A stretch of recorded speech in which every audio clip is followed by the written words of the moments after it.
yo! What is up? You beautiful people, we are officially back. Back at it. Back at it.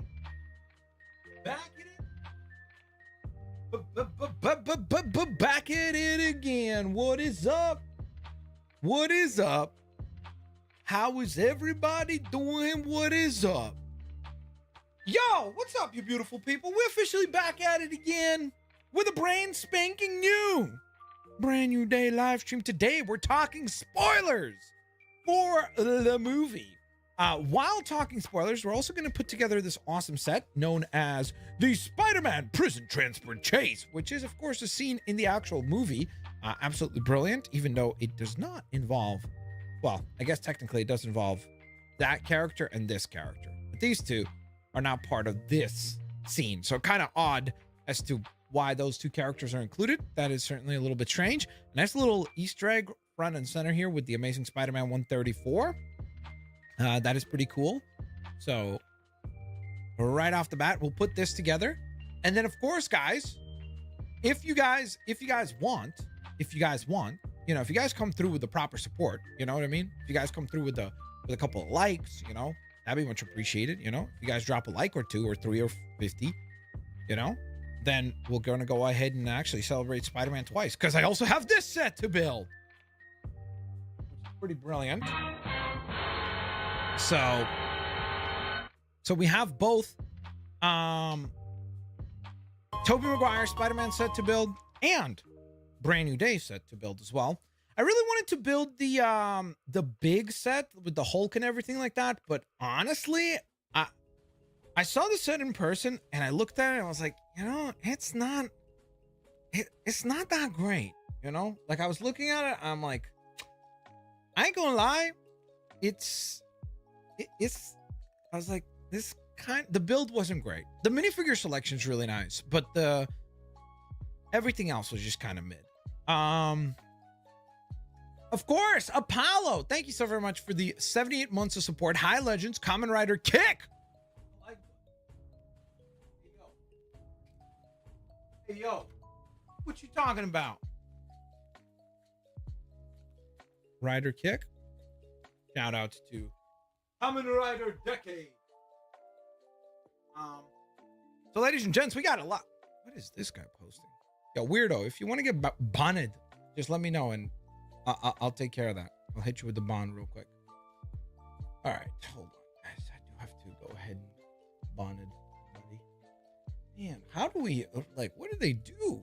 Did they open up the asylums again? Did they let the crazies out? Must have let the crazies out. It's a little weird, but it's okay. All right, sorry about that. They're on the box longer than in the movie. Yeah, that's a fair point. Ladies and gentlemen, also, of course, warning for those of you that have not seen Spider-Man Brand New Day, there will be spoilers during the stream. So if you don't want to be spoiled, this is probably one that you should skip and rewatch once you have seen the movie. With all that being said, guys, let's talk about the movie and let's dive into the set build, shall we? Oh, by the way, here's the packaging on the back if you're curious. We got a nice little feature set here. Here's the transport there of Tombstone being collected. Spidey, what's his face, Tarantula. Then we've got some of the features of the actual vehicle, so it looks like it's gonna have like some sort of cannon fire mode, and then it seems like the tracks are gonna probably like actually have some sort of engineering to them, and it has an opening canopy both on top and on the back of the transport vehicle. So that in mind, let's begin. It's time for spoilers. Spoiler warning ahead. Indeed, Yellow Mist. Indeed. So what do we think? What do we think, guys? What do we think? Some people on social media platforms are very weird. Just ignore them. Yeah, I know, but it's just when somebody is like doing stuff like that, you just gotta wait. What the heck? Back to plastic bags? I thought they, okay, that's so, I genuinely don't get it. I thought Lego went to these like permanently. I guess not. I guess not. We do have some stickers. Dun, dun, dun. Dun, dun, dun, dun, dun, dun, dun. Thank you so much, Yellow Mist. That's very, very, very generous. Everyone dies. Not everyone dies. But can I pitch you guys how I would have ended Spider-Man Brand New Day?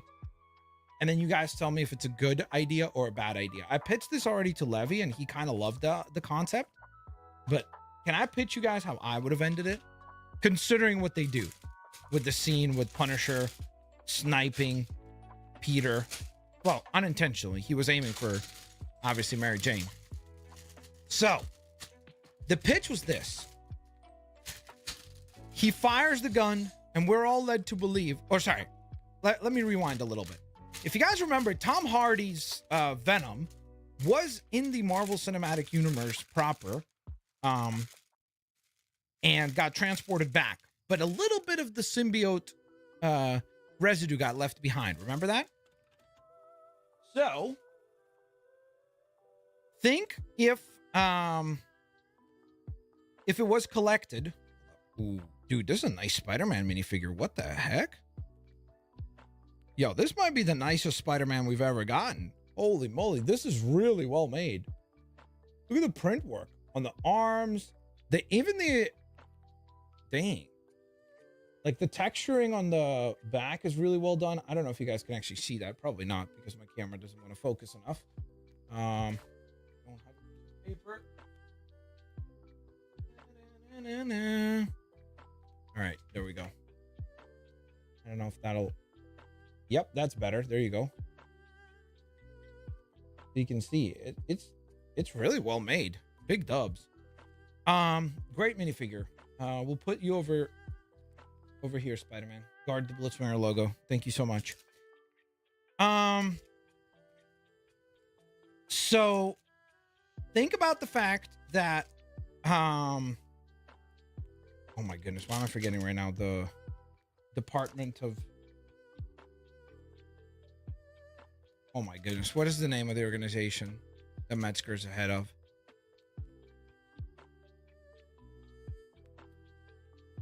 Oh my gosh, chat. Come on, help me out here, please. Damage control. Yes, thank you. So imagine if it was damage control that retrieved that little residue of symbiote, right?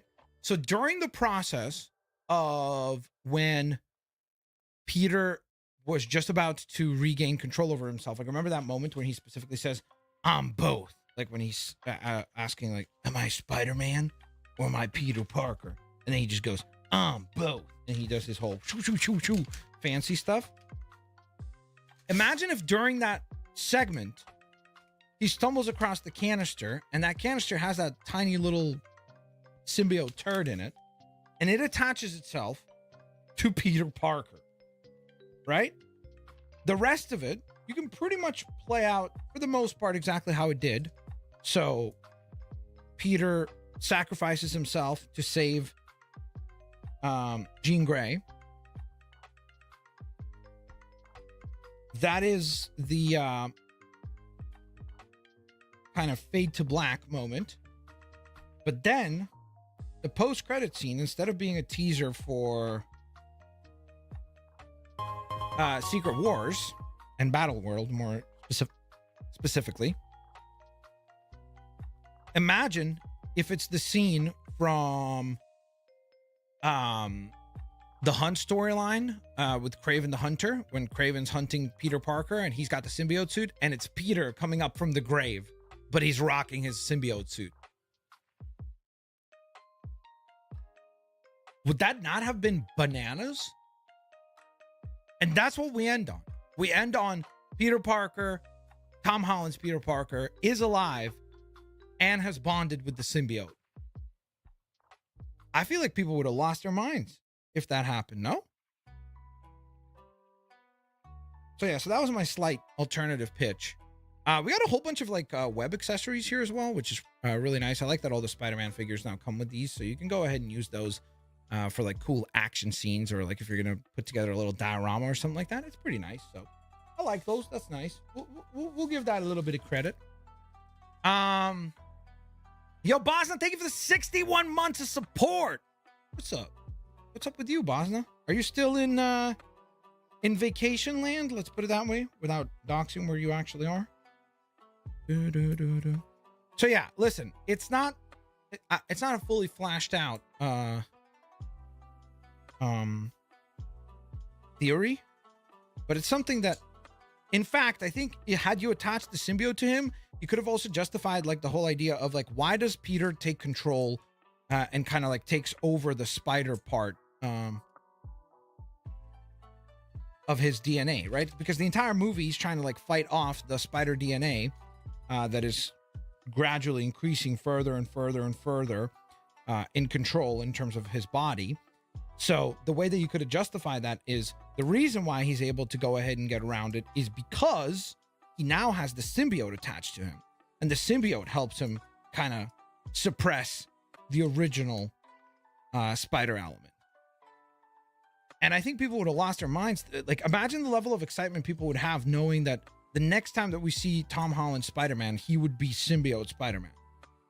I mean, people would have lost their mind, no? Like, I think that would have been a very interesting idea. Now, I was talking about earlier, when we did the non-spoiler talk, I talked about one of the things that I did not enjoy in the story, which I think some people are probably going to be upset by. But I'm going to be honest with you guys. I did not love the character of Black Widow in this movie. She felt like exposition lady, in the sense that anytime we needed something to be explained for the story, we would visit with her. Now, that being said, what do I know, considering the fact that everyone on the internet right now is doing the big potato, small potato meme? So it seems like people love the character, or at least are memeing the character and enjoyed that part of it. But I did not. That is probably my biggest like flaw with the movie, is her scenes and sequences as part of it. Now, that being said, it's not unreasonable to have something like that in a comic book. Like, that could happen in a comic book. It just felt very kind of ham-fisted in terms of like, it was like, okay, we get it. Like, it was very over the top, letting us know that like, oh, here she is to go ahead and explain something, you know? Like, if you, and again, I haven't rewatched the movie, but it certainly felt like the beginning of the film is phenomenal. Like, it opens up so dang strong. And then I felt like that one scene with her immediately kind of like cut off the entire kind of flow of the movie. And that was the first time that I was like, like the first time watching the movie that I felt like, oh, that's an interesting choice, you know? So that is probably my biggest flaw, is her appearances in the film feel very, it's not that she's not necessary, because she is, because she explains a lot of things for the story. It's just that I just wish that there would be a more elegant way of doing that, because it just felt very like, hey, we need to explain something right now, so here she is to go ahead and explain everything, you know? Like, it's like if you watch The Big Short and those scenes with like Margot Robbie or like Anthony Bourdain or Selena Gomez, where they would cut to them and be like, hey, and now here's such and such to go ahead and explain what a collateral debt obligation is, you know, like that sort of thing. It just, I don't know. It, to me, it did not enhance the story, and it was something that kind of took me out of it. Now, of course, additionally to that, first of all, though, Hyper, thank you so very much for the 62 months. Thank you for the support. You absolute legend. The other thing that I think a lot of people might be surprised by me enjoying this movie is the fact that the story is obviously quite sad, and Peter Parker, once again, to a certain extent, loses, I guess, right? And I think that that's a fair thing to bring up as a critique. 1, 2, 3, 4, 5, 6. There should be a 7. And that's a fair point to bring up. However, I will say that it feels like the sadness that Peter experiences in this movie is to a certain extent his own doing, right? In the sense that he, in order to save those that he loves, and after what happens with Aunt May, where he realizes that like he's very traumatized by that moment, he chooses to like obviously have Doctor Strange cast a spell and all of that to unfold the way that it does.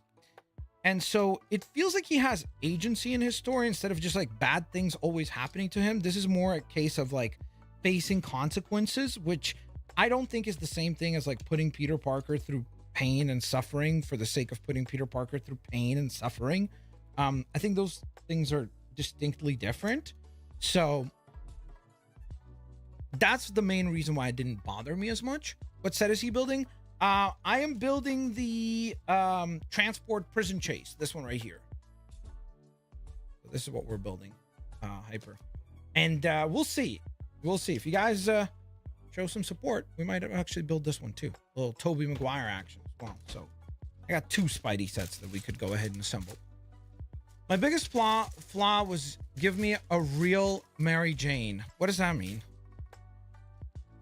I mean, she is Mary. Well, like, I know she's not called Mary Jane, but like, she is clearly like, she serves that same character for this version of Peter. When Spider-Man wins, Peter loses, as is how it goes most of the time. That is true. That is a valid point to bring up. I just think that in this scenario, I think they did a great job of keeping, like, it didn't feel like, I know some people are like, oh, she should have just remembered, like MJ should have like remembered everything and they should have been back together. But when you really think about it, like in the context of the story, what she says is 100% true, right? That she does not have those memories that he has. Like he has memories and experiences that he had that ultimately made him fall in love with MJ. She doesn't have those memories. So for her, he's just a stranger, right? So it's like, it would be irrational for her to like jump through this, like, unless if again the spell breaks, right? It would be an irrational response for her to just be like, oh yeah, like she's in love with him too. So it's like, as much as it's a bummer for Peter, it still made sense. I also think it was so dang dark, but also incredibly effective. Like people in my audience gasped when they did the scene of Jean Grey like taking over MJ, and when she goes to kiss Peter and everything, and just the kind of like heartbreak in his eyes and like just complete devastation. Like that was a crazy sequence. Where's the little ammo for these bullets? Dun, dun. So here we have Tombstone in minifigure form, looking pretty dang cool. Got a couple of stud shooters, or I guess they're not stud shooters. They shoot these little like orange pellets. So pretty cool. Don't know if we're ever going to get another Tombstone, so definitely excited about that. What do you think of Jean Grey being introduced as too evil in this movie? I think at least I am going to have a hard time cheering for her in X-Men. That was so weird, the way they said X-Men.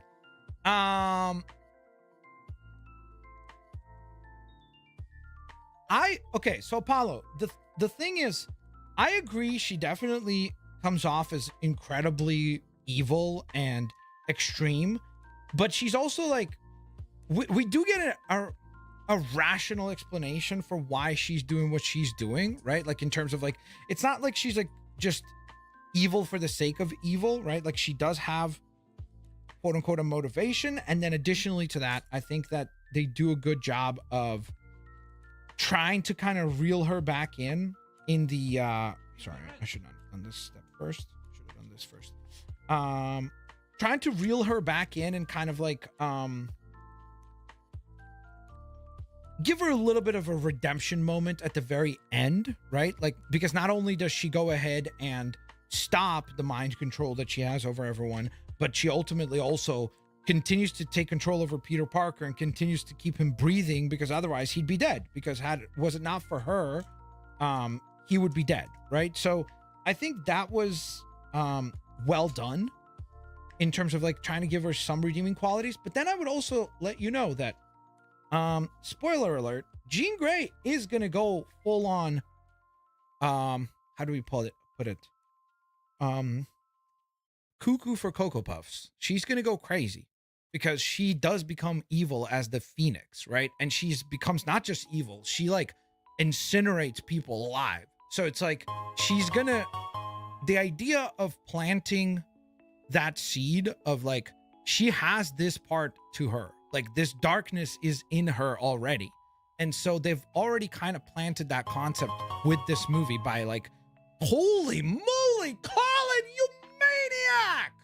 20 gifted? Yo, chat, we're 100% building this.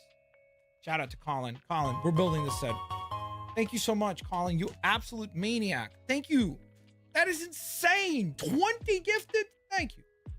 Thank you for the generosity. Much appreciated. Can we get some Blitz Army hypes, please, for Colin? And if you're one of the lovely people that is getting a membership right now, like Samuel Custer right here, please make sure to thank the legendary Colin. Colin, I hope you're well. I feel like I haven't seen you in a little while. So I hope you're doing well. Thank you so very much for the insane generosity.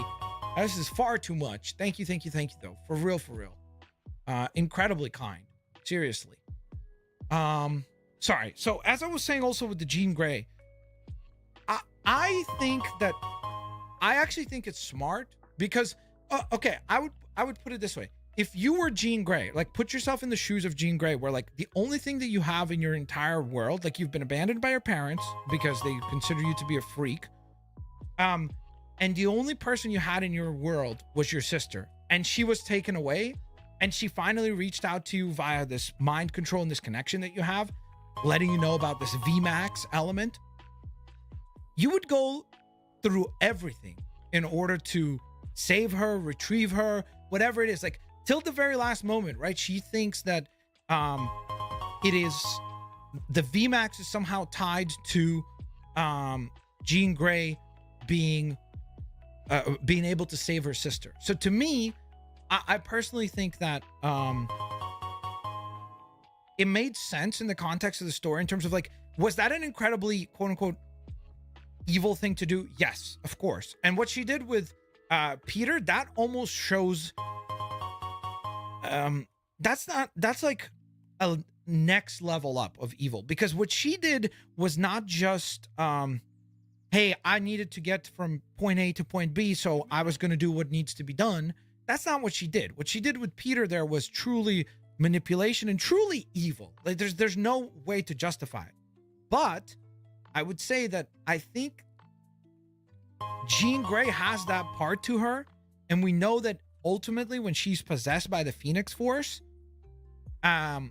it makes sense that because those seeds are there already, like the fact that she's capable of this level of evil now, when she's fully taken over by her powers, it makes sense that she's probably going to commit way more horrific atrocities and things that will look awful, but it's also like that's within the parameters of her character, if that makes sense. And look, she's not the hero of this story. This is not the X-Men movie, right? She's not supposed to be the hero of the story. And to be fair, the most effective X-Men stories, in my opinion, are ones that do create this kind of like will they, won't they element, just in the sense of like one of the big reasons why in the Marvel universe, oftentimes like the X-Men are hated and so on and so forth for their mutants, for being mutants and all that, are exactly things like this, right? Because now anyone like Metzger, Damage Control, Trask, when they eventually introduce Trask, he's going to be justified in his actions because he's going to point to things like this, right? He's going to say, do you remember when she took over an entire segment of New York City and people were paralyzed and were literally a snap away from being killed? How could we possibly allow for this to happen? She took over Bruce Banner, removed his inhibitor, and sicked him, like just released him onto the city like a weapon. So I think that that's what's going to make it more interesting now for the villains, because now Trask and all these characters, they're going to use Jean Grey's actions as a blanket slate to be like, well, yeah, now all the mutants can be treated poorly because look at how dangerous Jean Grey was. You know? Does that make sense? I hope that makes sense. So that's my 2 cents on that. Thank you so much, though, Apollo. I appreciate the support. Movie felt so comic-based, which I like. I do get tired of the misunderstood bad guy trope they've been doing back-to-back in movies. I don't Give think me she's someone who is misunderstood. evil for the sake of it. That being said, I don't disagree with that, Albright. Amazing display of powers. I will address that in 1 second. Albright, thank you so much. Thank you for being the biggest super chatter of the stream. I will read that in 1 second. I just want to go through in order. Smurf says, movie felt so comic-based, which I like. My only problem is that Jean Grey felt too evil and the villain is not a Spider-Man villain. Second best behind No Way Home. Listen, I definitely feel like, this is the most comic booky movie I've ever seen. Like, it feels like a comic book. There were multiple segments in this movie that felt like the moments when you would like turn a page in a comic book and you'd see like a beautiful splash art. The action in this movie felt the most comic booky I've ever seen. Like that sequence of Peter pulling Punisher with the web as Punisher's blasting the Hulk with the gun.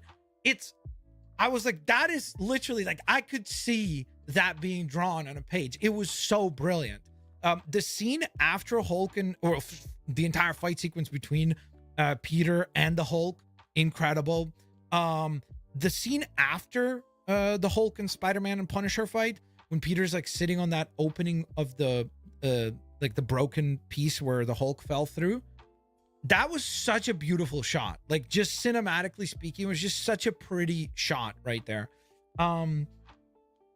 Then I felt like, even though I felt like Yelena, first of all, I also don't understand, like, either is Florence Pugh just like a bad actress or incapable? Because I don't understand why every other movie or every other project she either does a Russian accent as Black Widow or doesn't, and she kind of like flip-flops back and forth, and I'm like, can we just pick one? Because it's like, it's very like noticeable where I'm like, just stick to one.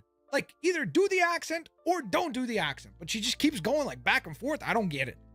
And even though I felt like her use in this movie was kind of ineffective in the sense that I don't like characters that are like, and now I'm going to tell you why, or what the next plot device is. You know, like that's pretty much what her role was in this movie.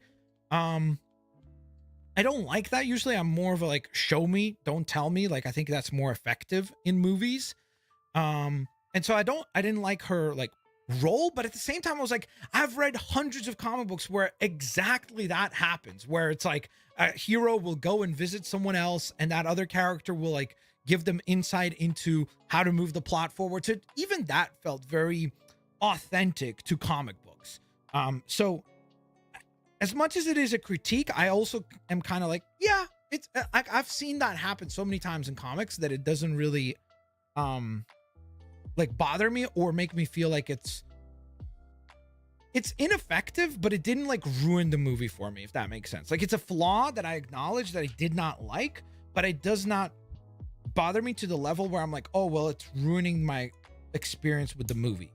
Now, I will say, and this might be probably the most controversial thing I say here, and again, I've only seen the movie once, so cut me some slack here where I do need to watch it again, and maybe I will, stand corrected and say, hey, you know what, guys, you were correct, if you disagree with this point. I felt like Tom Holland at times was not great in terms of his acting. Like, specifically, one of the scenes that took me out was when he meets up with Bruce Banner for the very first time in the class, and the way that he does, like, oh, my head hurts. I was like, bro, that it was awful. Like, it was such a bad, oh, my head hurts. Like, it was like the way I would act. And so it's like, I'm not saying I'd do a better job. My point is that, like, I would do really bad. Like, oh, my head hurt. Like, it was so, like, I don't know, like, it took me out of it because I was like, bro, what was that? Like, that looked like it should have been like that was a practice run or something. Like, and there were a couple of other moments like that where, especially like when he was acting as though like the spider part of him was taking over him. his acting just was like flat. Like, it just did not seem, he wasn't like communicating like actual like pain or like turmoil from the spider taking over. So that was one of the things that felt like very jarring, because I never like paid attention to Tom Holland's like acting skills, but that was very like, it took me out of it, because I was like, oof, that was just really bad acting during that one specific segment. And again, maybe it was just the first viewing and I don't know, I have to watch it again or whatever, but it was specifically that. And then a couple of other times when he was acting as though he was like in pain, I was like, this does not look very like believable or very well acted. So those are a couple of other moments that took me out of it. Now, besides that, though, let's address the next super chat, and then we'll drop some more points. I just don't want this thing to happen, like acne or something. Yeah, like I don't know. It just seemed like really weak acting, you know? Like it just seemed really, really weak acting. Sorry, where was I? We read that. We gave our shout out to Colin. And then sorry. I don't agree with the whole idea of Jean feeling too evil, because I just know that ultimately she's gonna end up in that place anyway. So planting, not just that, but I think that this plants the perfect seeds now for the whole storyline with the mutants, right? Because now Metzger, Trask, all the other crazies are gonna use this event. Like, this will be event 0 for them to justify treating all the mutants poorly. So I think that is going to be Jean's role in this entire story, is that she's going to serve as the catalyst for justifying like Trask and all these other organizations to go after the mutants and treat them poorly and all that. So it's like, I think that you needed something like significant like this to make the foray into this saga, because remember, we're going into this, like, this is going to be Marvel's focus now, is X-Men and the mutants for the whatever foreseeable future, obviously, as long as they're successful, like movies and so on and so forth. So I feel like hopefully it'll serve its purpose. And I also think that within her context, like for this iteration of Jean Grey, it made sense. In my opinion, the movie was Tom's best acting. That's fair. Listen, again, like I said, I need to rewatch it, but it was just something that immediately like struck me multiple times during the movie, where I was like, I'm not buying it. Like, I'm like, he's just like, it just looked very like, just not great acting. It looked like something that you'd see on like a CW show, where I'd be like, on a CW show, it's fine. But when you're like the anchor character, it was just, I don't know. It just did not like, there were a couple of segments, again, especially with him like portraying the spider taking over, that I would be like, oof, that's not great. And that's fine. Look, the two broskies disagree. So I could be wrong. I reserve the right to change my mind. Smurf, thank you so very much for the super chat, saying also this third film where the villain is talked down.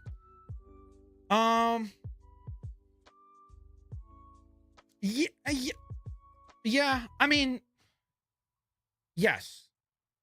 Yes, you're right. I also think like in the context of this movie though, because they do the gutsy choice of having Frank be Frank, which I've seen some people write like, oh, why would Frank do that? I'm like, brother, you don't understand Frank Castle. Like, that was very Frank Castle. Like, that is exactly what Frank Castle would do. If he looked in this situation, he realized, oh my goodness, look at all these people that are like in trouble right now and like are under the possession of Jean Grey, and he has the opportunity to go ahead and stop that, he would 100% of the time do exactly what he did there. That is exactly what Frank Castle does. So it's like, I just feel like people were like, kind of unaware of the character. speaking of which, by the way, how good was Frank Castle in this movie? So fun.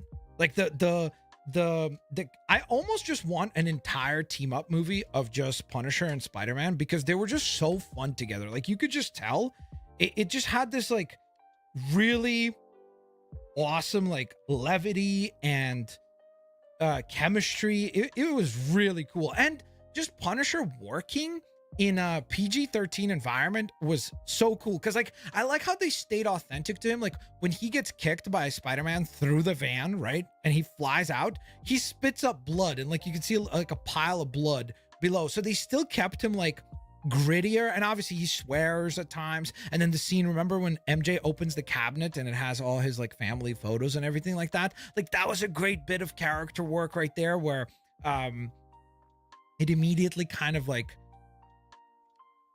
stays authentic to Punisher, gives him that moment of like, hey, stay away from that, like, don't pry into that, that's none of your business. I don't know, I thought the Punisher was absolutely brilliantly well done in this movie, even though it could have very easily gone in the other direction, and they could have easily messed it up and like made something that feels a little too washed and watered down for like to keep it PG-13. But instead I felt like they were genuine to the character. And then I also really loved at the end, like when Punisher is there and like he's side by side by Peter, and how he has this immense level of guilt where he realizes that like him taking that move almost cost Peter his life, right? And so he's like, he's there night in and night out. That whole time that Peter's in the hospital, he's by his side as the only person, the only friend who has seen him now as both Peter and Spider-Man, and like the two. And I don't know, I just felt like and then the acting during that segment from both Bernthal and Holland, I think was exceptionally well done. Like the whole, are you crying? And he goes, nah, man, me never. And then the whole sequence of like Peter coming down, and then Frank dressing up as Spider-Man and getting up and cheering. It was just such a like, I think that's one of the reasons why I love the movie so much, is because I think this movie did a great job of like, yes, it put Peter through an immense amount of pain and immense amount of suffering. And it was a very personal and painful story for sure. But at its core, it remained always hopeful. It never became cynical. Like it still had like the underlying message at all times, like in whatever it was involved, whether it be with Jean Grey, Spider-Man, Punisher, whatever characters you want to attribute to having different events during this movie, it always came back to hope. It always came back to, but what if this time is different? What if this time it could go right? What if this time it could work out? What if it, and I think that's, as much as Spider-Man is a story about with great power comes great responsibility, I also think that it is one of the big anchor points of Spider-Man is hope. And I think that when a movie does not capture that, I think it feels a little less, it feels like it has a little bit less soul and a little bit less weight to it. And I think the reason why this movie works so well for me is because it does have that element of hope throughout the entirety of the film. So I really like that. At the end of the movie, what they should have done is that Peter not survive, and that way he could get the symbiote. Hello, yellow mist. This is what I say. I would have connected him with the symbiote in the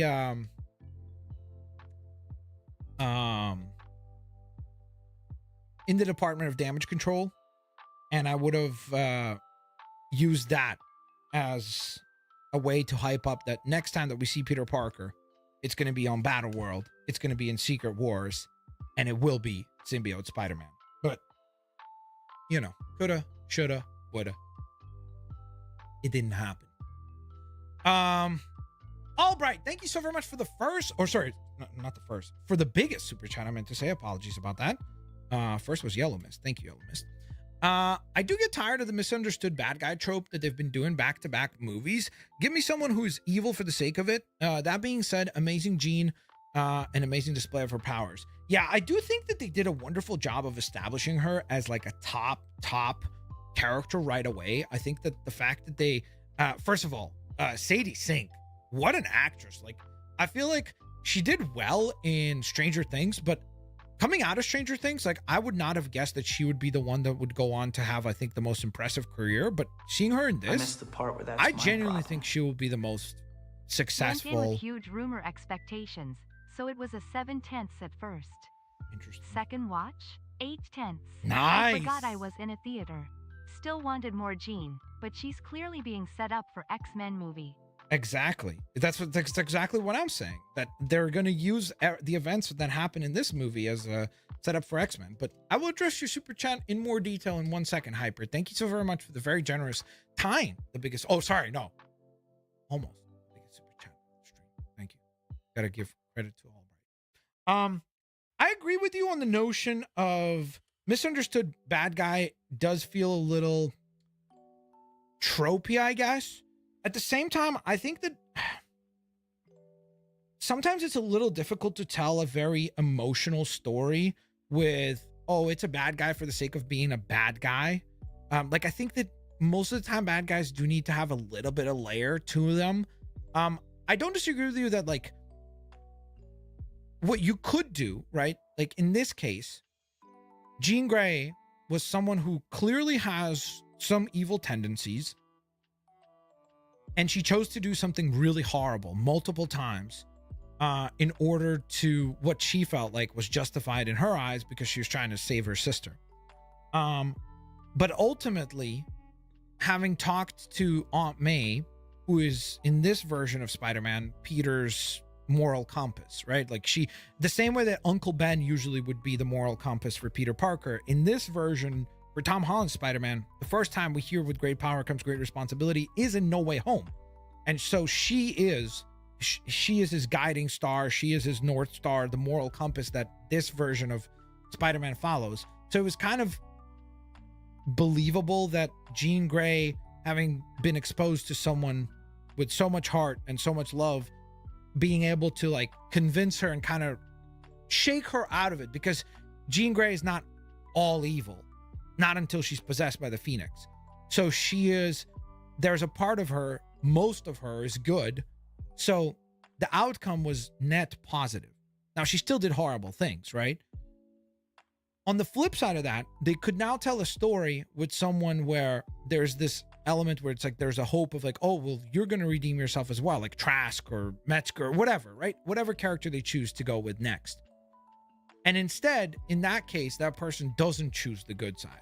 To them, they're like, no, I'm going to double down on the way that I believe things need to happen. And you just go right down that same direction. I do think that it's probably a little bit unfortunate that it's like multiple times in a row here. And I goofed on Thunderbolts, because in Thunderbolts, it didn't feel as earned. And in Thunderbolts, it felt very, oh, he's the bad guy now. Just cause, you know, like I don't think that I think it's disrespectful to Jean Grey in this movie to compare her to Sentry, because I just don't think that I think one was well done and has layers, and I can understand, feels like a real person with like multiple dimensions instead of just being like this flat cardboard thing, where Sentry felt more akin to that. And so it's just unfortunate that because they happened back to back or relatively close to one another, obviously we had Fantastic Four as well, but because they're happening so close together, it does feel kind of like, really, like, again, same trope. So it's a fair critique, I'll put it that way. But I also just think that one is an example of how you do it well, and the other one is an example of how you do it poorly. Alan, thank you so very much for the super chat. I'm very pleased with this movie. Same for me. I love it. Look, I said this might very well be my favorite live action Spider-Man, because the action, the feeling of watching the action in this movie, the feeling of Peter and Punisher interacting, and like, that is the closest I've ever felt watching any live action movie, to like reading a comic book. It genuinely, like, from the fights, to how Peter would move, to the web swinging, to the action sequences, to the banter and back and forth with Punisher, and like also like the insertion and like exit of character. Like that's why I said like the whole Yelena thing. It happens in comics all the time where like characters will just be like, oh, I'm gonna go talk to Daredevil, or I'm gonna talk to such and such, and it's like a throwaway moment in a comic book. And so that felt very like authentic to what happens in comics. And so I had a huge appreciation for that. I also just think that truly like this movie took some very gutsy choices. Like again, to do that scene on the rooftop of MJ and, well, mind-controlled MJ and Peter, people in my theater were gasping when it happened. Like they were like, no, like it was crazy. And that was a very, I think, like brave choice to like not be scared to do. That was kind of crazy. I also think that them not doing the magical like, oh, she remembered everything and now she loves him again and that's it, everybody happy, like that was also a gutsy choice. And as much as again I would love to see Peter just be happy and like, you know, have his moment, I also think that in the context of this story it made sense. Like where we are in the story, it almost probably would have felt somewhat rushed if they did just reunite Peter and MJ in this one, right? It almost does feel like they kind of have to like have you guys ever read, like there was a story about a lady that I don't remember what sort of accident she got into. She was in some sort of an accident, and coming out of the accident she had amnesia, right? And so she literally could not remember her husband. But over the course of months, they fell back in love and got married. And so it's like, I think that there's like an element that they could kind of recreate that sort of like romantic story of like, they are destined to be together. And even though like there was this literal spell that pulled them apart, you can see she's unhappy in her life. He's unhappy, obviously, but he has the benefit of like remembering everything. But we see multiple times that she's like unfulfilled. Like she gets the job that Ned is like, this is what you always wanted. But she's like, yeah, but it doesn't feel like fulfilling, you know, because she hasn't found her second half. And so it's like, I think that we're going to swing towards that, but it almost feels like it will be more earned. And then also, obviously, you can go ahead and throw in Felicia Hardy during the next one as a bit of a, you know, wrench into the whole drama, where you could have like a love triangle between Peter and MJ and Felicia Hardy or Black Cat, and you could tell a cool story there, you know? So it's like, to me, there are certain things that I would do differently if I was telling the story, but the problem is it's not like you're getting to tell, like Destin, he didn't get to tell the story that he wants to tell from the beginning. He had to pick up with the pieces being in this specific layout. So for him, he can't just be like, well, actually, I wanted to start out like this. So it's like, well, I'm sorry, you didn't start out with the story here. You started with the story like this. So within this context, he did an excellent job of telling a great emotional Spider-Man story, filled and riddled with lots of heart, hope, incredible moments, unbelievable action sequences, a very scary villain. Like, I thought it was very, very, very effective. And it also still always had the elements of like charm, where like when Peter rescues the damage control guards and they're all like marking out and like asking for autographs or whatever, like those moments are really fun. Like it never swung into a territory where it became like overly dark and cynical. Like, even though the story, when you really zoom out and think about it, it's a very sad, dark storyline that takes place throughout this movie, but by constantly kind of like doubling back towards the fun spirit of Spider-Man, I think they did a very, very effective job of that. Adam Hill, thank you so very much for the 35 months of support. I really love Spider-Man Brand New Day. I give it a 10 out of 10. Look, I don't think I would give it a 10 out of 10, mostly due to the fact that there are some elements of flaws, like I said, like to me, my biggest flaw is the use of Yelena in this movie. Not that she's in it. I have no problem with her being in it. It's the purpose that she serves for the story, and how she's used. That is a flaw.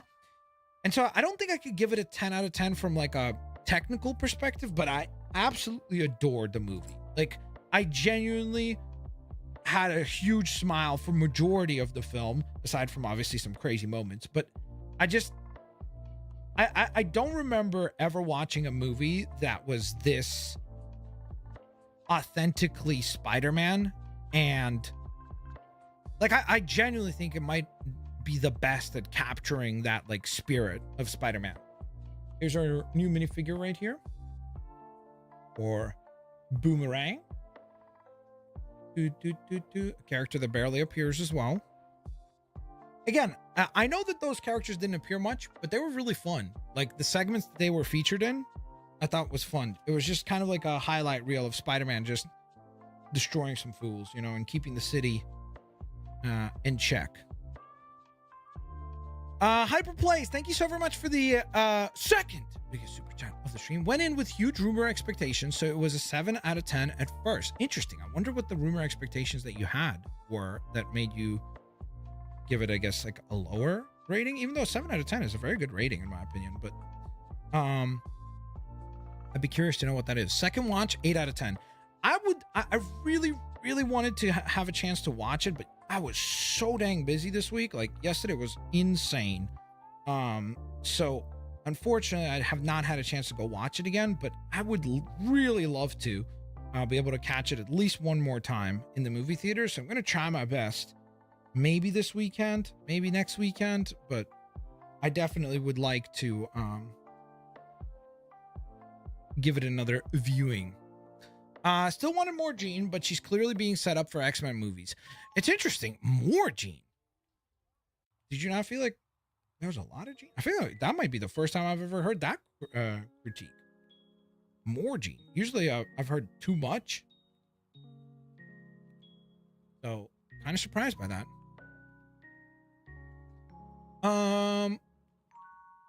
Okay, I've read that. Agreed, Edith. She was phenomenal. I think Sadie was really good. Like I genuinely did not expect for her to have the acting chops that she did. 1, 2, 3, 4, 5, 6, 9. Is that 9 or did I grab 10? 1, 2, 3, 4, 5. No, that's 9.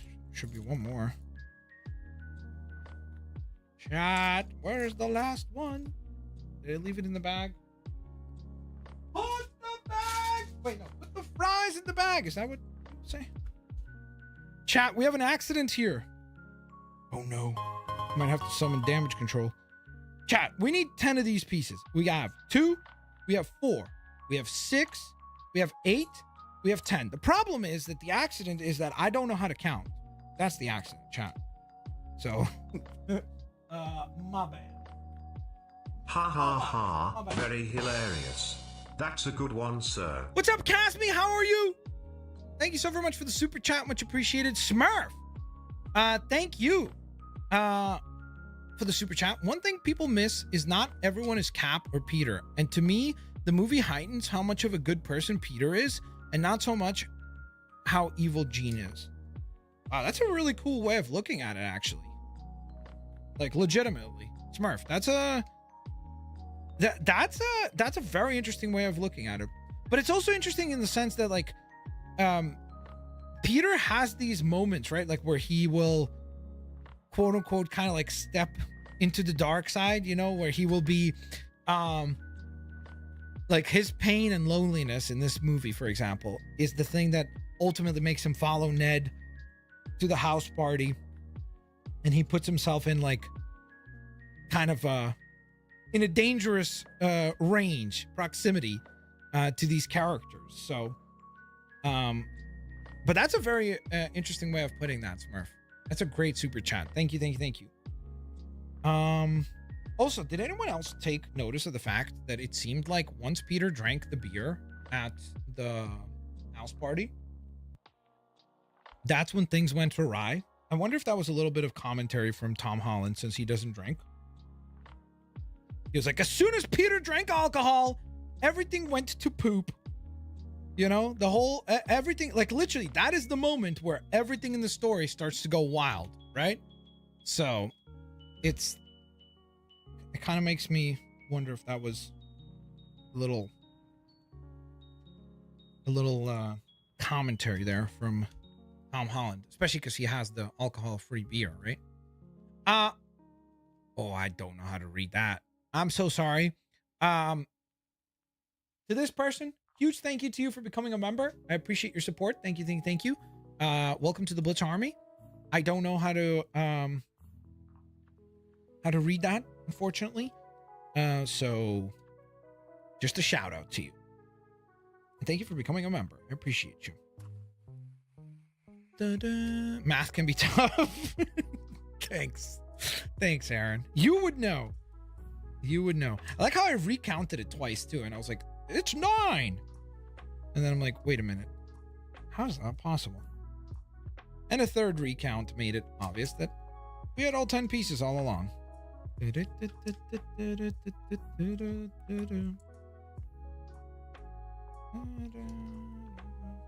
Dang, I actually think this is going to be a really cool set. I like the kind of bulkiness of this vehicle already. The chunkiness. Chunky vehicle, chat. Hashtag chunky vehicle. We got our first sticker application coming in hot, chat. It will be sticker number 2. So it's a little like side panel with some mud on it. I shall do an excellent job for all of you, chat. Please don't scare me. Brother! Ghost Spider, I just said please don't scare me. How did you time your member chat so perfectly? That was honestly comedically ridiculous. He literally was like, please. No jump scares right now. There we are. Oh, whoops. It's upside down for you guys. Well, bam. Ghost Spider, thank you so very much for the member chat. Thanks for the jump scare. Saw the movie 3 times, 3 days in a row. Actually, it got better each time. Yo, I love to hear that. I really hope that is the experience that I have. Because if that is the case, this really will be the best Spider-Man movie of all time for me. Because I'm already super duper high on it from just one viewing. I just have not had a I just have not had a chance to go and watch it again. But I certainly would like to.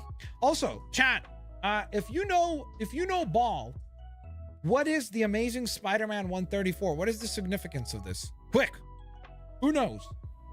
Why did they use that as the code name for the vehicle? There is a reason. There's a reason. Can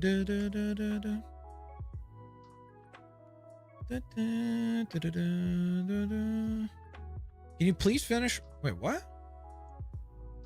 I didn't read the full super chat.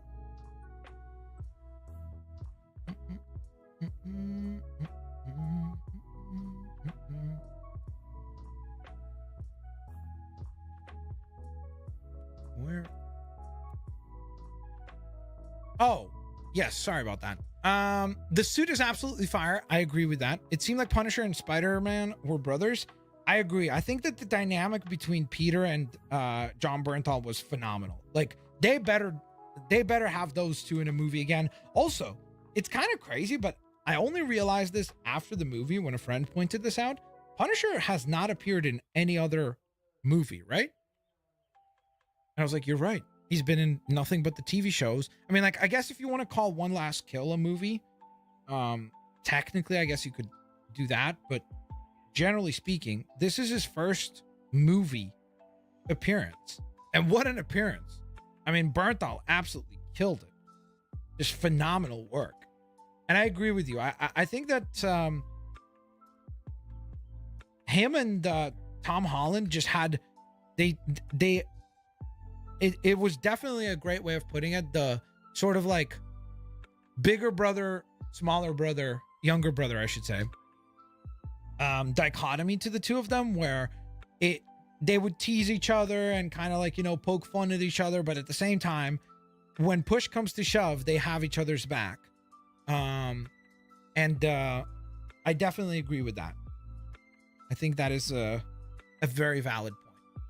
And it's an 8.8 for you. Interesting. I don't know what rating I would give it again. Like I said, I really like to watch it one more time before I do. Albright, you're correct. You are correct. Ding, ding, ding. Albright got it correct. First appearance of Tarantula. Please don't mess up the sticker. Got it. Well, bam. And then we got the long sticker probably, right? Yep. Whoops. Let's not break everything. How about that, Blitz?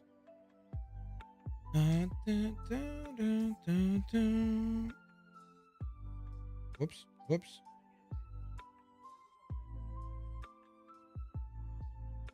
Bro.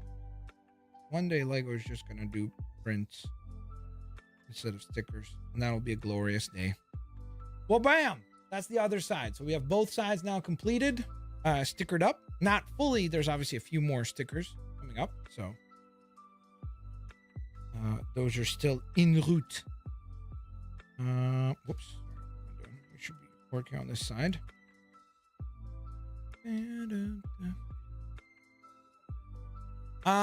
Ismail, what's up? Please don't spam though.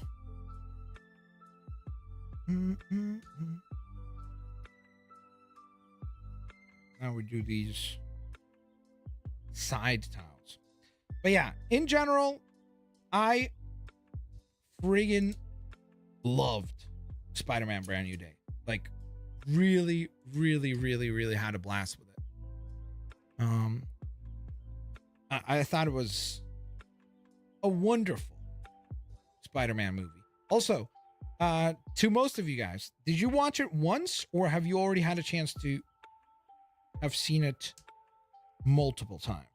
Please let me know. I am curious. Because it sounds, one of the things I'm picking up on from chat right now is that it seems like you guys have, overwhelmingly so, have all the people who have seen it multiple times have seemingly said that it only got better. Like, even the people who maybe didn't love it on the first viewing, it seems like they're saying that they enjoyed it more on a subsequent viewing, which I think is interesting for sure. I think that's a interesting detail to point out. I hope I did that right. Yep. Dun, dun.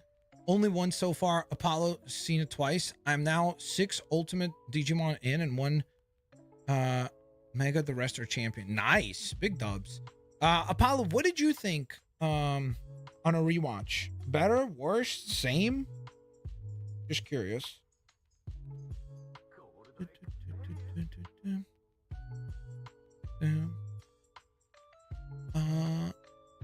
They can already legit do print rather than stickers, but they treat it like something you gotta for more. I don't know what you gotta for more means. Maybe pay more? Is that what you wanted to maybe say? I don't know. I'm not sure what you meant to say there. Hyper, if you could clarify, I will try to address.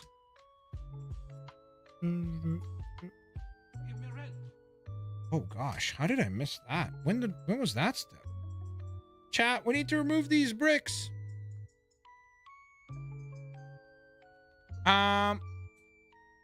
So that's an interesting discussion, actually. Now that you brought that up, Ghost Spider, I actually do want to talk about that. So on my first viewing, I don't think that Ned or MJ remember Peter, but I have seen multiple people say that, like, oh, after Jean Grey's possession, like, that's why MJ cries, like she has the tear that comes down her face, and that is when was that step? When did I miss that? That's embarrassing.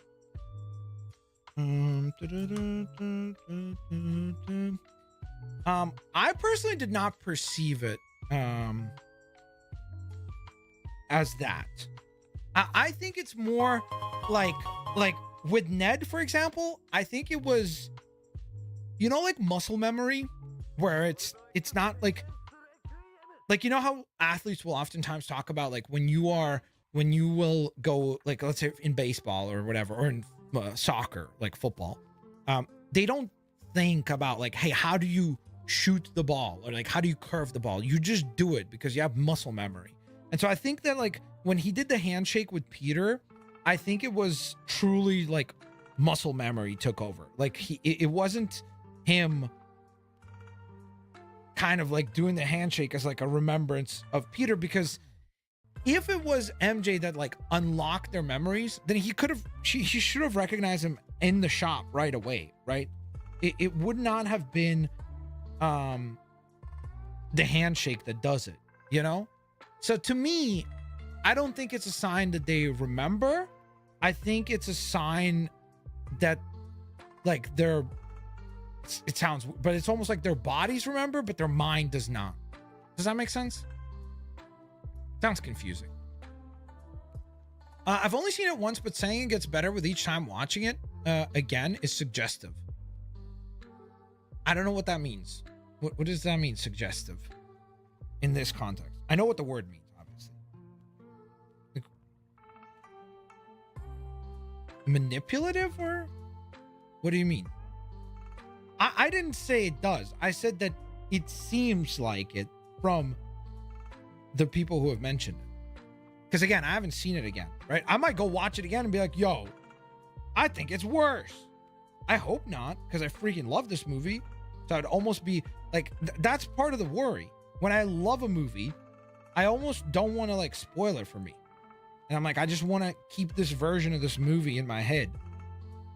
You know?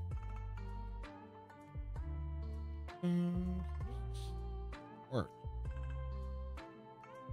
Oh, it connects to this? Interesting. I did not expect that. Some cool building elements here on the back to like get the detailing. It's really nice. We have the other twin broski weighing in with his opinion here. Here's Aaron. Aaron, thank you for the 74 months of support. Love the movie. 9.3 side twice. Best action of Spider-Man in a film. I actually really enjoyed Ned's acting when all three hung out in the apartment. Emotions. It was very wholesome. I think that was, again, that's why I kept saying like that, or I continue to say that this movie does a great job of like keeping hope at its core. Because like, remember that scene at the apartment that you're talking about, that happens after MJ already tells Peter that she doesn't love him, right? Because, and it's like she's not lying, you know what I mean? Like for her, it's like that is her reality, you know, after the spell has been cast. And yet when they get back, that whole sequence happens, right? And it's like, it's pretty dang wholesome. Emotions, like you said, absolute emotions. But I'm glad you enjoyed the movie. That's a very high rating as well. Parallax, thank you so very much for the 1 Buckaroo super chat. Thank you for the support. Much appreciated. Thank you. Paul says, I saw 2 theories about Ned. One is that Ned was muscle memory and he heard Peter and he heard MJ call Spider-Man Peter. And he just got the word link. I mean, maybe I listen, I suppose it's possible. But I think it was muscle memory. I think it was the way I'm treating it is that it's muscle memory, and that I think that like, don't get me wrong, I think they will have a friendship going forward, but I think they will have to kind of like build back up towards what happened, right?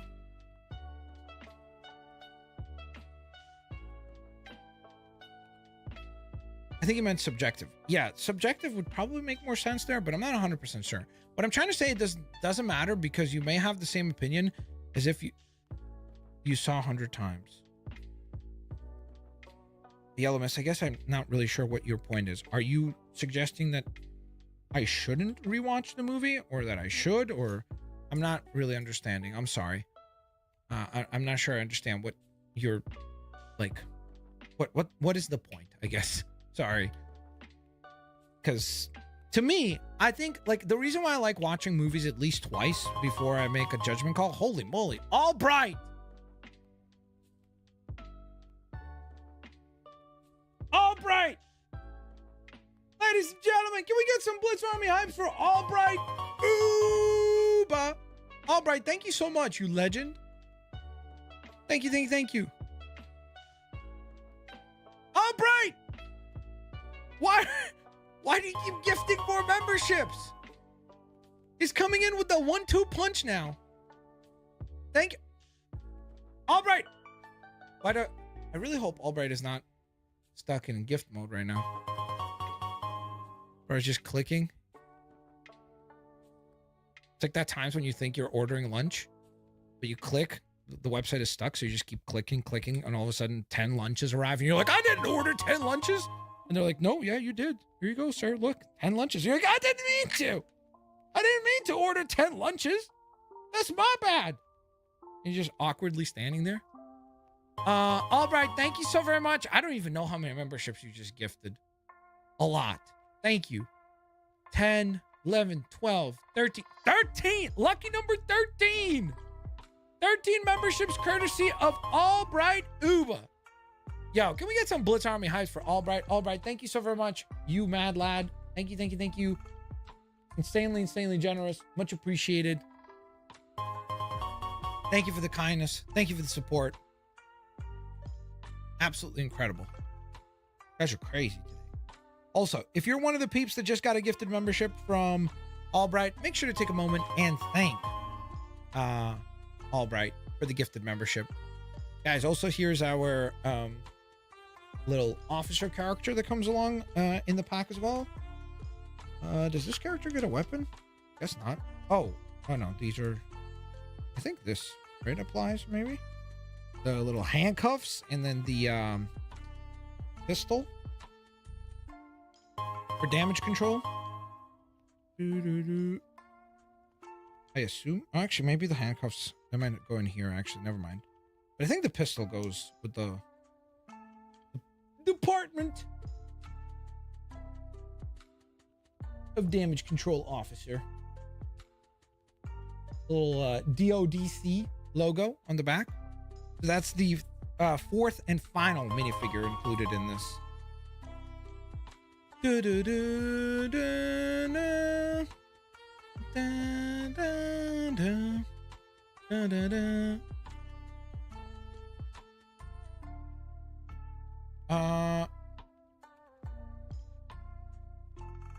is just pictures. Where are the words? I may be fluent in over 6 million forms of communication, but this is impossible. What are you referring to, Steven?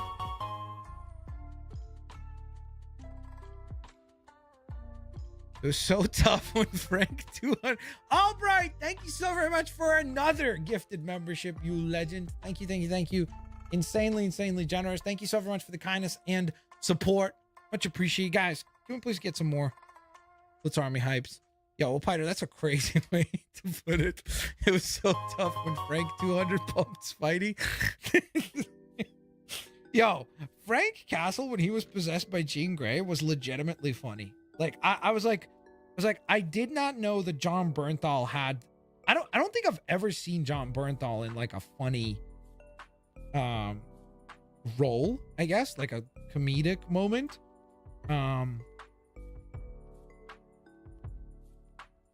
So it was definitely kind of took me back. I was like, whoa, okay. 400 meter hit marker snipe, bro. He cooked. Listen, now you see on the day that remember when the Spider-Man collab dropped on Fortnite, I literally during the stream almost by mistake went like, hey, let's do the Punisher challenge where I'll go sniper only. And I was like, stop talking, you know? So thank goodness I didn't say that, because I was gonna drop a nice little spoiler there, you know? Thankfully though, I did not do such a thing. So we remained spoiler free. Thankfully. Another theory I heard is that when they do the handshake in No Way Home, Ned does a spark when they finish it, which might have led him to remembering it. Wait, what? What's a spark? Like, I know what the word means, but like, I don't understand it in the bid on a context. 2006 Flygon 3/17 hollow Pokemon card, 120 HP Stage 2. Hisao Nakamura art. The card is going for $800. I bid $50. I like that, Cassie. Cassie, I like that you're just lowballing everybody. I like that. You're like, yo, your card's worth 800. Best I can do is $50. It's like those memes of Rick Harrison from Pawn Shop, you know, where he's like, so your Charizard card, it's worth $100,000. Well, best I could do is a handshake and some coupons to Panda Express. Take it or leave it. It is very funny though.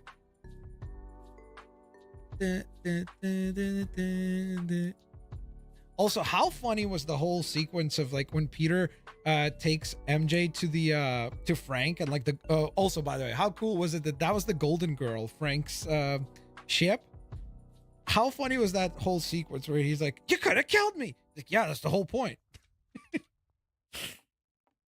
It was so great. And like the whole, like, kind of like, to a certain extent, the role that MJ played during that whole sequence of like letting Frank kind of lower his guard a little bit and like open up and be a bit more emotional, you know, it was wonderful. Like, that was really, really well done as well. A literal spark happened? Why don't I remember that? Dang, hashtag fake fan. I genuinely don't remember that. I'm sorry. I would not eat the chili. Yeah, that was a great scene, Ghost Fighter. There's some chili on the stove. I would not touch that chili. That was great as well. Like, that whole, again, Frank was honestly such like a, like, coming into this, I was hoping that Frank Castle would be awesome, but it like superseded my expectations by so much. Like, I genuinely think he like had so many wonderful moments, from like the action sequences themselves, like early on when they chased this transport vehicle, to then when he comes back during the sequence with the Golden Girl and like the boat, and then obviously when he goes to help Spider-Man fight against the Hulk, which was awesome. Just so dang well done, like, honestly. And I honestly feel like Frank became such a, like, coming off of One Last Kill, which was so like, again, I think it was well done, but it was so dang like dreary and like just sad, you know, which is fine. Like, again, it's not like Frank Castle's stories are usually like cheery and bright, but this was just like the right sort of like palate cleanse, I feel like, coming off of One Last Kill, where because it's like we've been there and we've done that same sort of story with Frank for so long, right? Like, that it was really cool to kind of get a new layer to him, and to like, honestly, I feel like he just was like so much more likable as a character during this. And I truly believe that to a certain extent, by putting him in a PG-13 project, it actually made the character stronger. Because it gave him some more depth. It allowed him to kind of like lower his guard a little bit. I don't know. I really liked the character of Frank Castle in this.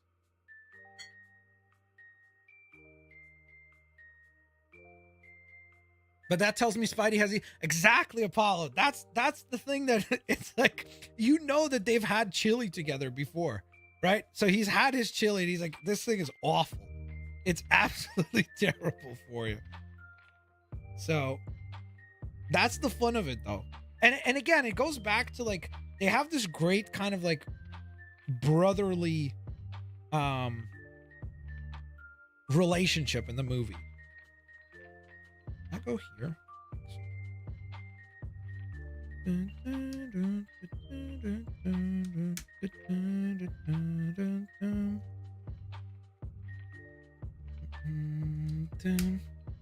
Very nice. Very nice. Things are coming together quite nicely, guys. We're almost done with set number 1, which then means all the Toby fans are going to be celebrating here very shortly, because we do have one more set on the docket. But yeah, what else? What else was something that either bothered you or you enjoyed about the movie? Please don't hesitate to let me know, and I will fire your comment up onto stream, and we can do a little bit of a breakdown.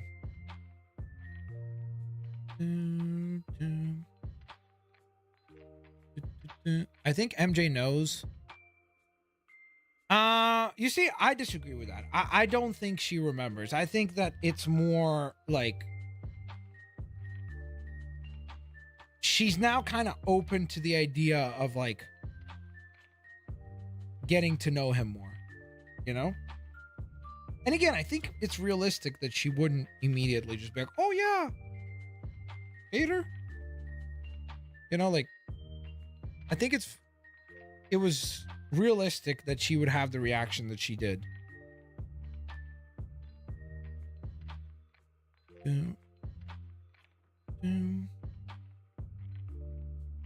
Black Widow's office is weird. Yeah, bro. Also, by the way, that's not even a banya. Like, a banya is usually like you go there to like, it's a sauna first and foremost, not a like a pool thing. Also, I saw such a funny meme today of somebody posting the Black Widow and saying like she's regaining shield 1 second at a time, because it legit does look like the shield pools from Fortnite, you know, that you like, if you stay in them, the blue, you get a little bit of shield back. I was like, valid. Good point. The problem I had with the whole scene with MJ saying I don't love you about the note that Peter was hesitant to give. So how is that a problem? What was the issue with that? Yellow Mist? I'm curious. Just in terms of like, again, because think of the context of she has no memories of who he is. Like, he has all these memories of like essentially a life that they lived together, but she has none of that. So she's like at a disadvantage, right? Like, she's not in a position where to her, he's just a stranger that she literally just met moments ago.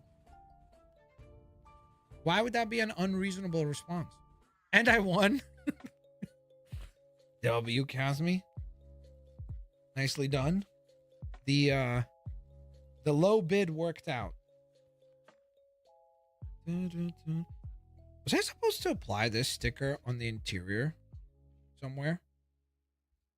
Because it seems kind of odd that this sticker hasn't been applied yet. Oh, great, chat. I feel like I probably missed a sticker application a little bit earlier. Let's take a look, shall we? Oh, boy. Oh, yes, I did. Oh, yes, I did. On to here.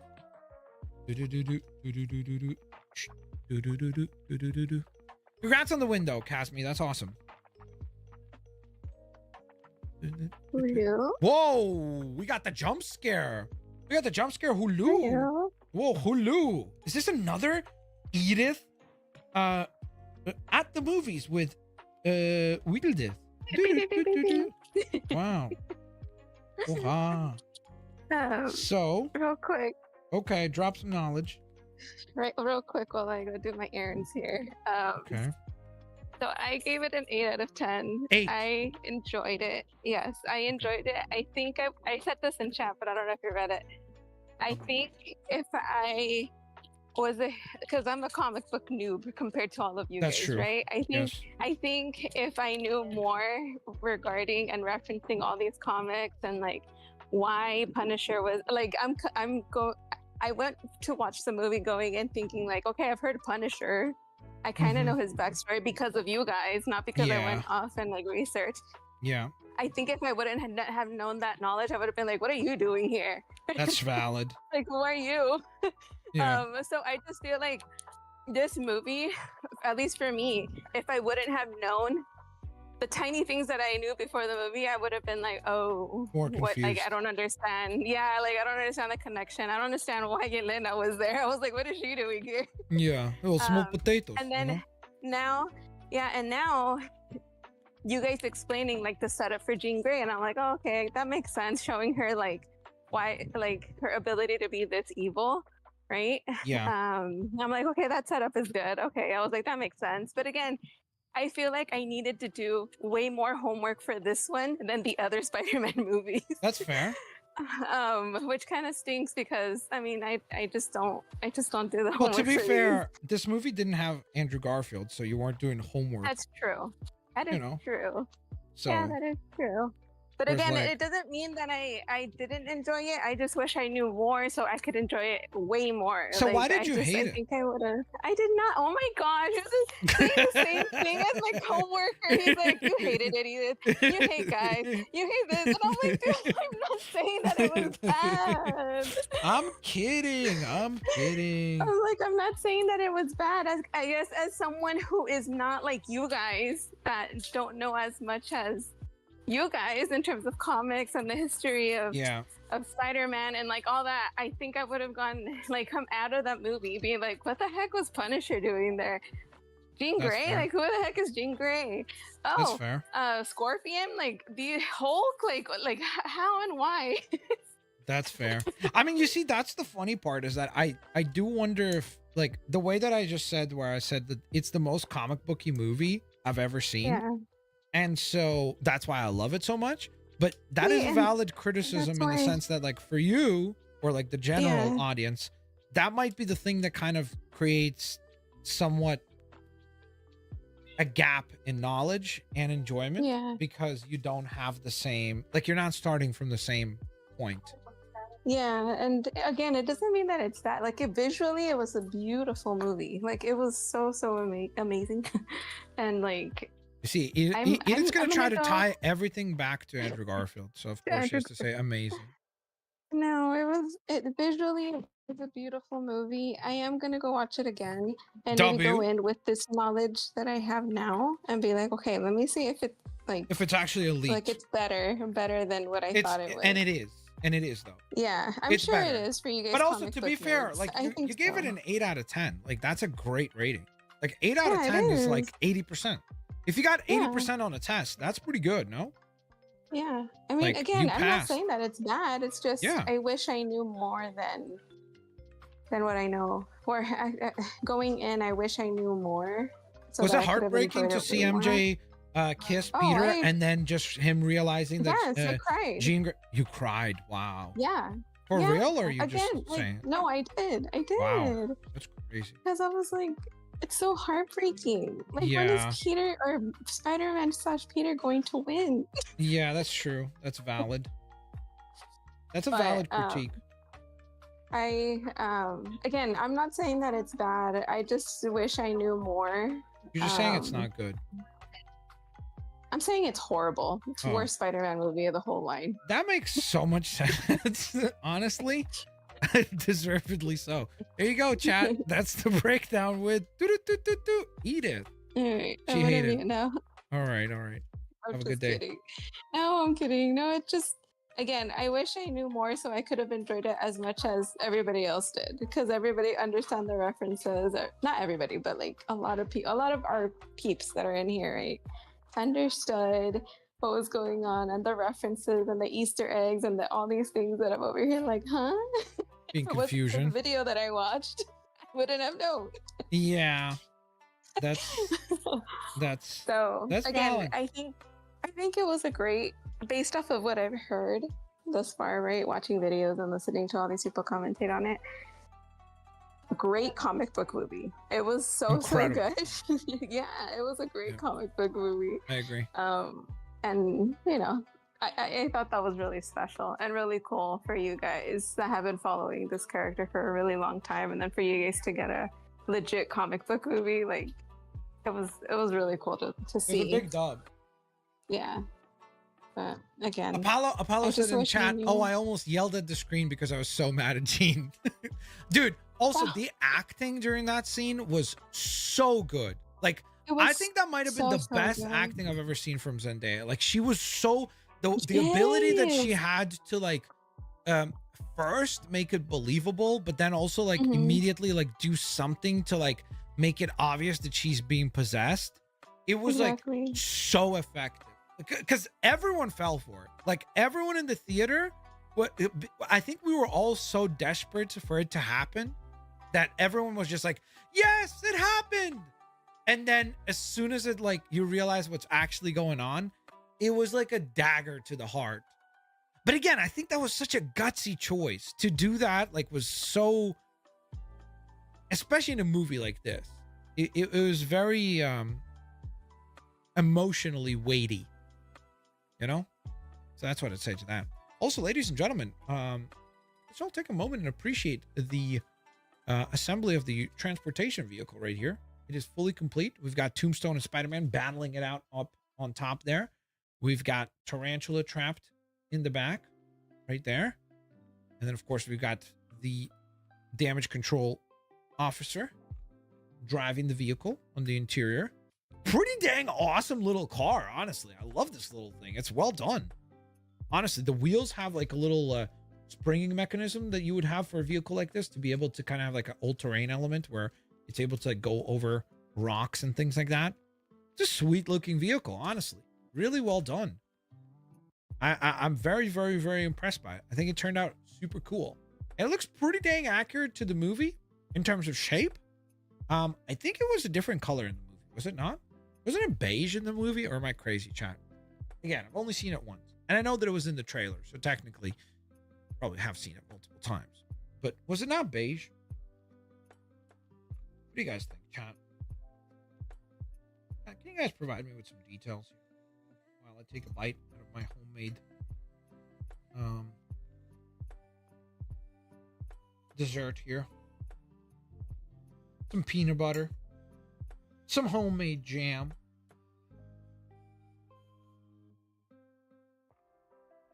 cinnamon,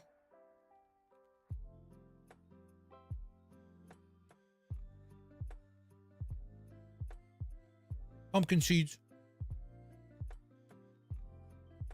Sensational.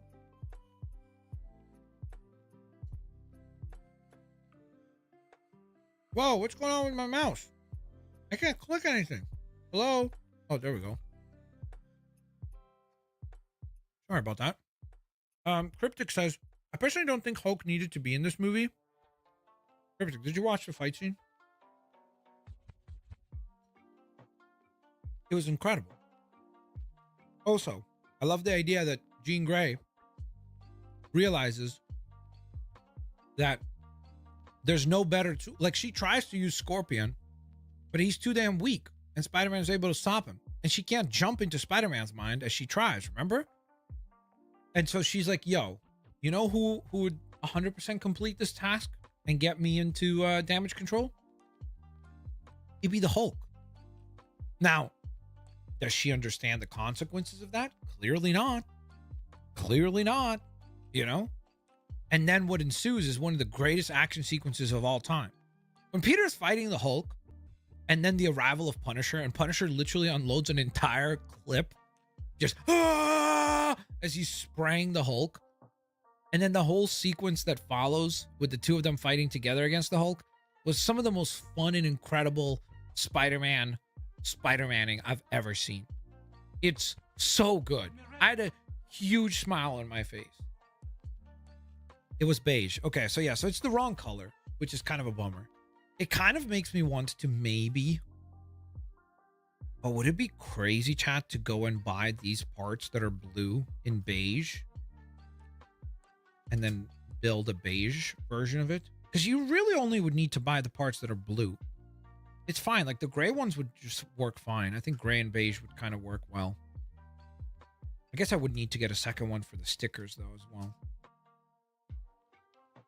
Which is not necessarily a problem because it is a really cool vehicle. I really like it. Got a good heft to it.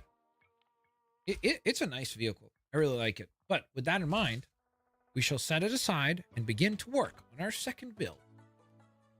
Leave Spider-Man looking cool in action right there. Next up, ladies and gentlemen, we have set number 76334, aka Epic Battle Spider-Man versus Sandman. How did they forget my boy Venom? Chat, is this not disrespectful? Chat, shouldn't this be called Spider-Man versus Venom versus Sandman? Venom's here too, you know? He's a way bigger character than Sandman. Sheesh. Also, look at this cool marketing shot right here on the back. That looks awesome. Very nice. Obviously based on Spider-Man 3, the Tobey Maguire Spider-Man. Casby, what are you doing here? We spoiled the whole dang movie for ya. Broski. Why? Like, you shouldn't be watching the stream. It'll ruin the movie for you. We've told you everything that happens already. You should have skipped it. I mean, thank you for hanging out, but I do think the banner had to be at least in the movie because of his inhibitor and Spider-Man creating the inhibitor chip, the collar for X-Men.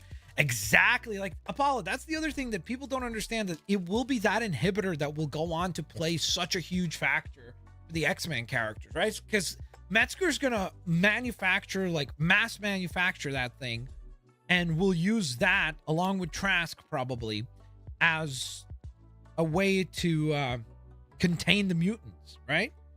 So it's like the ramifications of this movie are absolutely massive for the future of the Marvel Cinematic Universe, you know? That was my TED Talk. Thank you for joining. Thank you for having us, Edith. They changed the webs. It's like a all plastic thing. Like they used to do the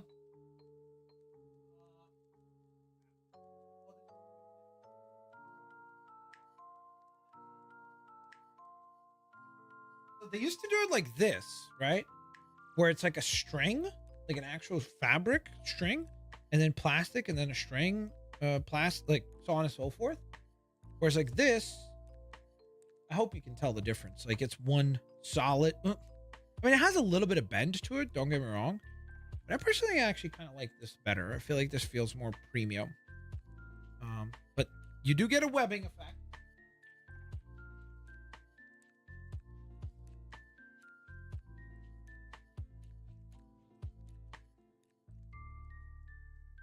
Also, of course, we get ourselves Tobey Maguire's Spider-Man.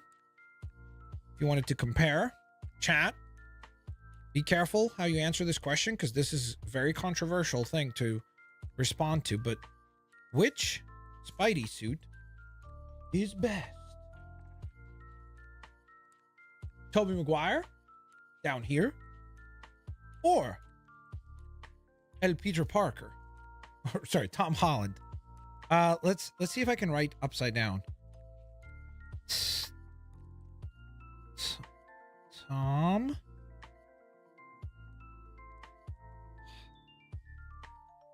Oh, crap. How do you do an A? Oh, let's just do that.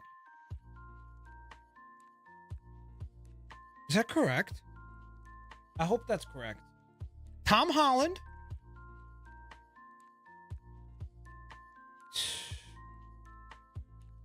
Wait, I just realized both of their names start with a T. Also, both of them acted in the best Spider-Man movie at the age of... Oh my gosh, there's no way I can write a 2. 29. That's the peak age to be Spider-Man. So... I'm just going to do that. Oh, whoops. No. Oh gosh, how would I do this?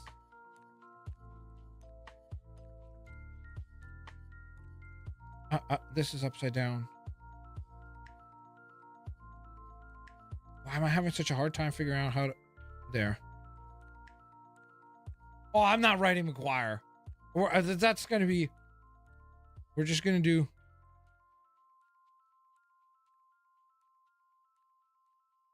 There you go. Chat, which one is better? Even though technically in Spider-Man 3 he was already over 29. But, you know, you get what I'm talking about. String was better, I agree.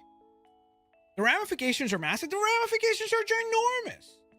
Absolutely ginormous ramifications. Chat, which Spidey suit is better? The Tobey Maguire one?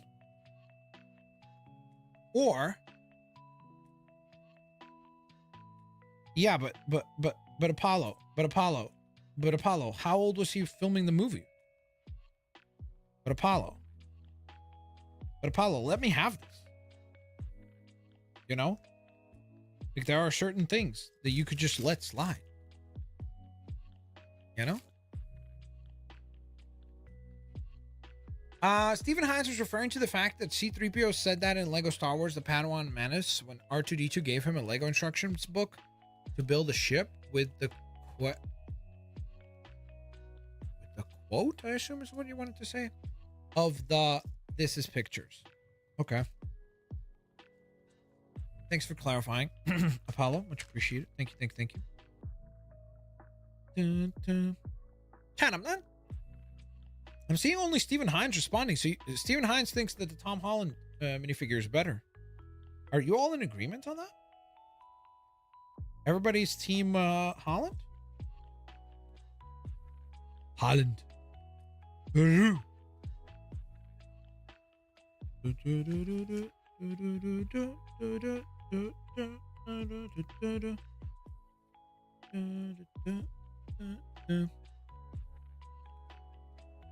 don't think Hulk is going to be in Doomsday. That's actually a good question. Where is the Hulk in Doomsday? Now that you mention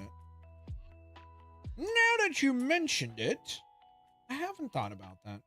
Listen, I was just excited to see the Hulk be awesome again. It was very freaking cool.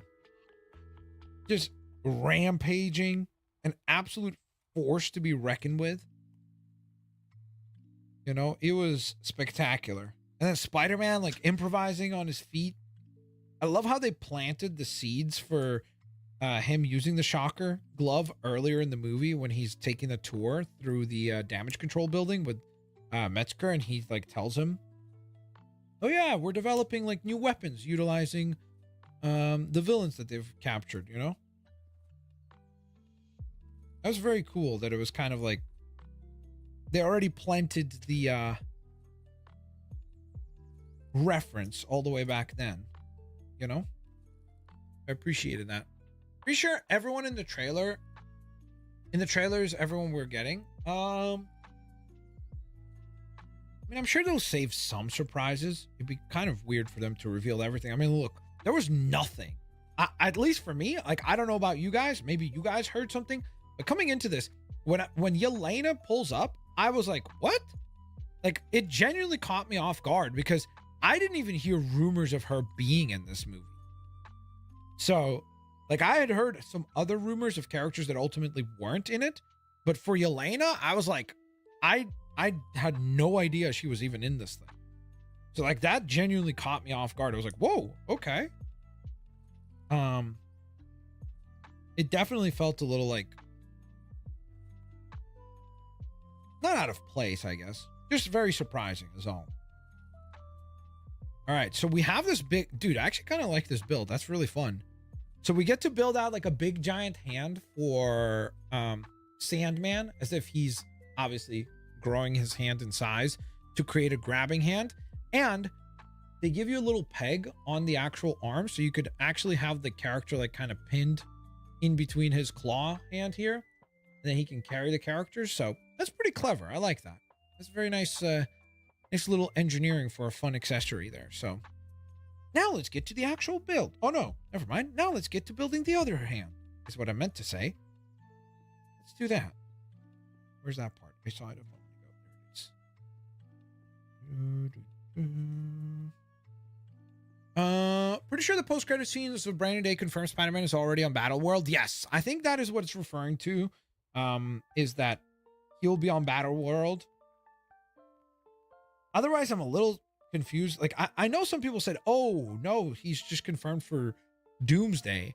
And I'm like, I don't think so, because I'm pretty sure that will be taking place on Earth based on the other post-credit scenes, right? In Thunderbolts, remember? With the arrival of the ship and everything. Hold up. Which part am I doing? Oh, thought I grabbed the wrong Lego piece. We're all good, though. We are all good. So I do think that it is a confirmation. Like, I agree with you as well that it's a confirmation that he is on Battle World, which ultimately, I guess, to a certain extent, does give you a little bit of a spoiler for Doomsday, in the sense that it implies that most likely Doomsday will pretty much kind of win, and set up Battle World afterwards. And so then Secret Wars is going to be the play out of that. This is the second hand, so this one's a little bit more like elongated. This is the second hand design. Again, they still give you a Lego pin there, so that's pretty cool. So again, if you wanted to, I guess you could like attach. Would you attach? You cannot attach. I lied. Oh, that's so weird. The stud size here is only for like, would that even work? Even that would work. Wow, that's I honestly don't know if I like this webbing accessory. It feels like a step back, almost like across the board in terms of like utility and things like that. So that's a bit of a bummer. Let's build out the little plate for him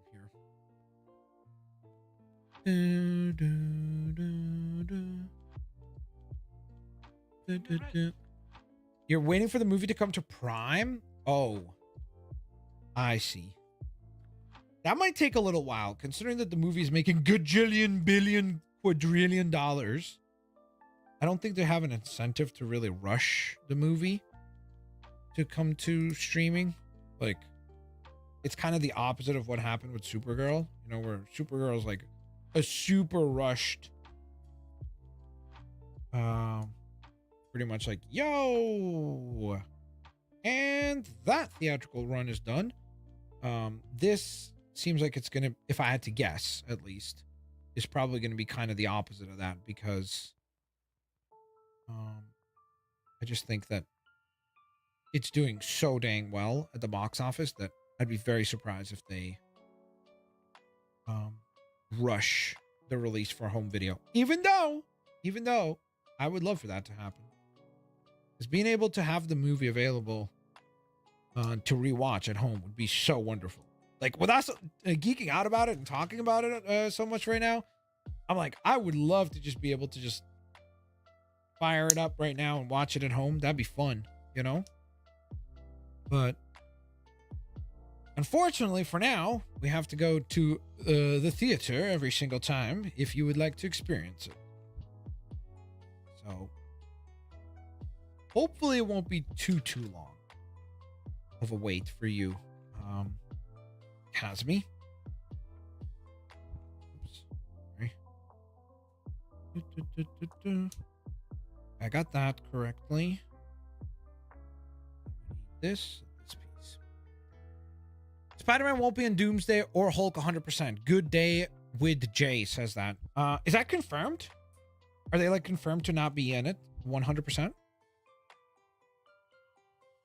I mean, I guess technically it could be a case of like where they confirm it and then they show up as like a fun post-credit scene or something like that, like a teaser for Doomsday, right? Bro, what if that is the post-credits? Chat, hear me out. Chat, hear me out. What if the post-credit scene for Avengers Doomsday is symbiote Tom Holland Spider-Man? What if they're saving it for that? I mean, that would be a great way to get people to go watch it, right? Everyone would want to see that.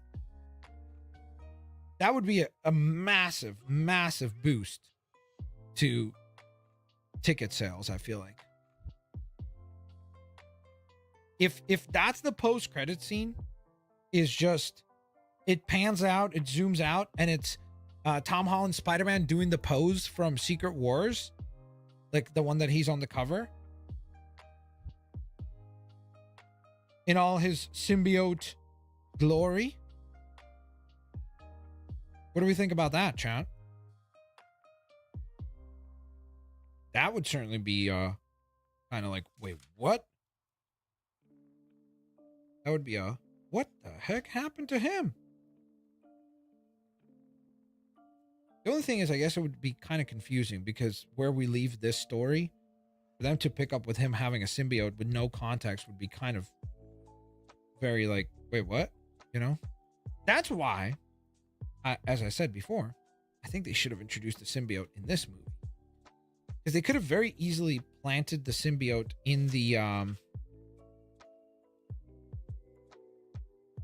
Department of Damage Control, and they could have had it like connect or attach itself to Peter, and they could have used the symbiote as a way that kind of gets him, like, lets him believe that he's regained control, which would be even more interesting kind of for the future, right? Because it'd be the whole idea that Peter thinks he's in control, but it's actually the symbiote that's in control. And that's what's kind of like allowing him to have this control over the spider part of his DNA, which would have been kind of cool. Or at least I think it would. Bum, bum. Are you going to build the Avengers Doomsday set? Which one? Which one are you talking about? It depends which one. I would like to get the I would like to get a Sentinel, maybe even a couple of Sentinels, because they do look really cool. So I really like the build for the Sentinels. And then I may get the where's Venom? Oh, there he is. Dang, this is really a cool minifigure. Got really nice print work. Like silvery. Got a really nice sheen to it. And then I would like to get the new Avengers tower, because that does look really cool in terms of like at least the minifigure selection on that looks very, very, very promising. So I would certainly be intrigued by that. Dang, dude, the print work on Venom's face is excellent. It looks great. Very well done. Dun, dun, dun. Okay, now we got to build out some of the tendrils here for Venom. Dun, dun, dun. Gonna build 2 of the long ones and then 2 of the shorter ones. So that's 2 of the shorter ones. And then 1, 2. 1 and 2. Sweet. Oh, wait, no, there's a third one. Apologies about that. I thought we were done.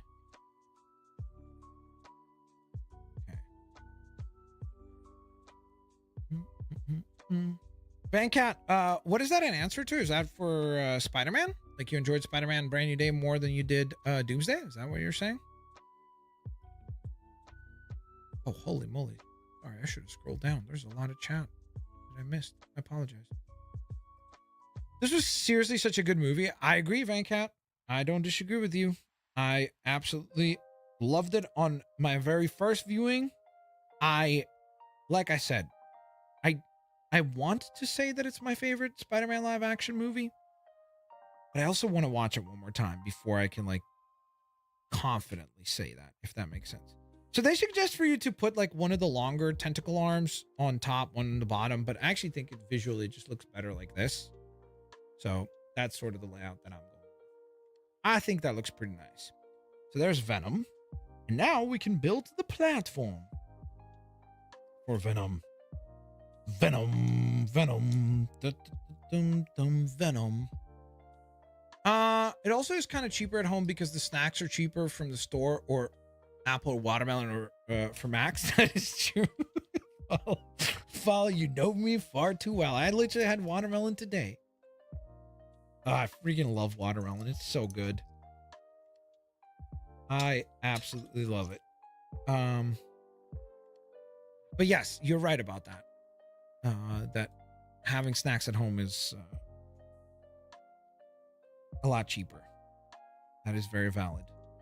And just nicer quality, right? Like, because forget about like just not even just the price, like the actual quality. Like even the popcorn that you will make at home will be probably better. You know, if you know what you're doing. Like I didn't used to know how to make really good popcorn. Then I kind of learned like with the actual like kernels and the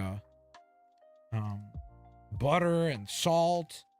And now I make a mean bucket of popcorn.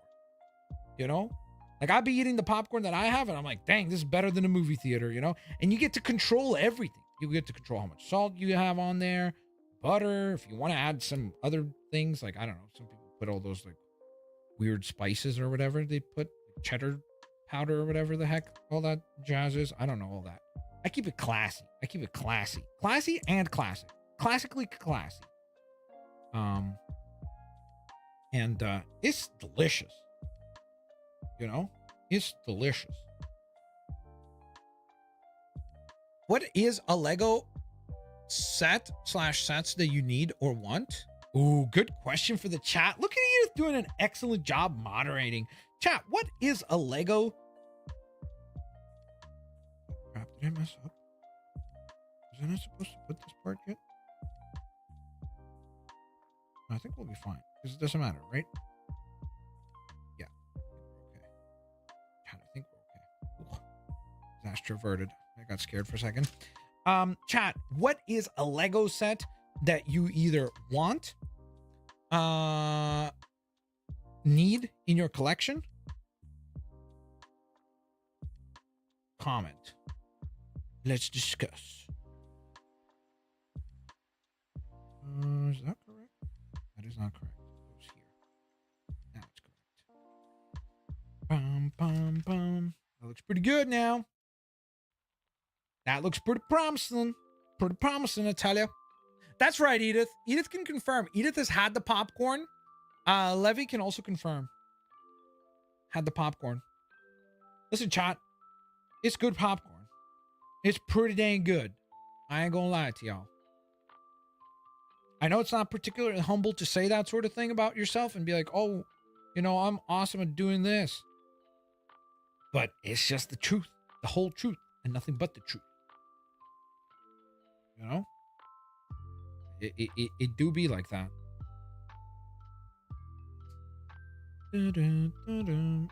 Wait. Oh, this? I got it, chat. Don't freak out.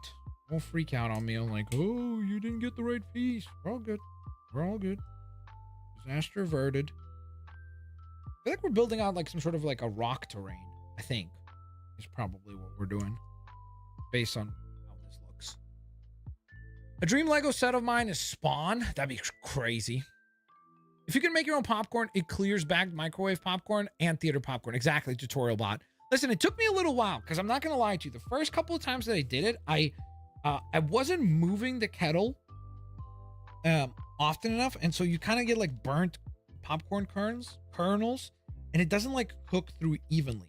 But then you learn the techniques of like the right amount of butter to make sure that the kernels have like good butter coverage, you know? And then on top of that, move the actual like pot that you're making the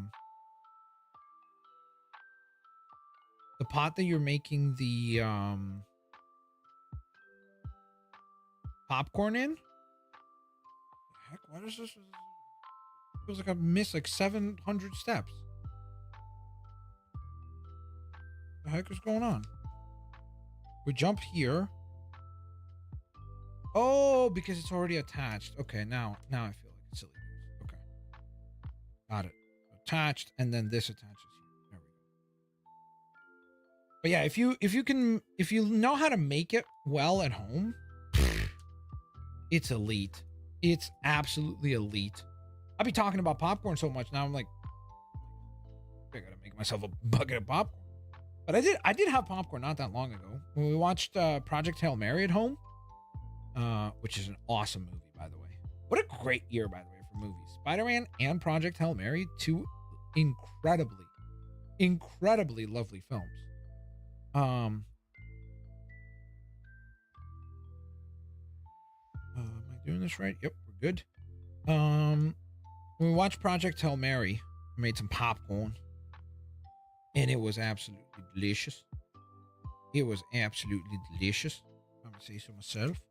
And I made, as I just did.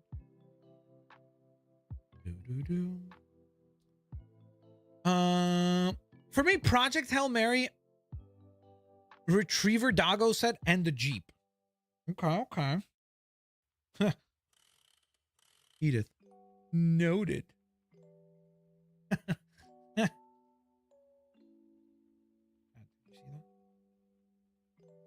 That's what Edith did right now, chat. That's what Edith did right now, chat.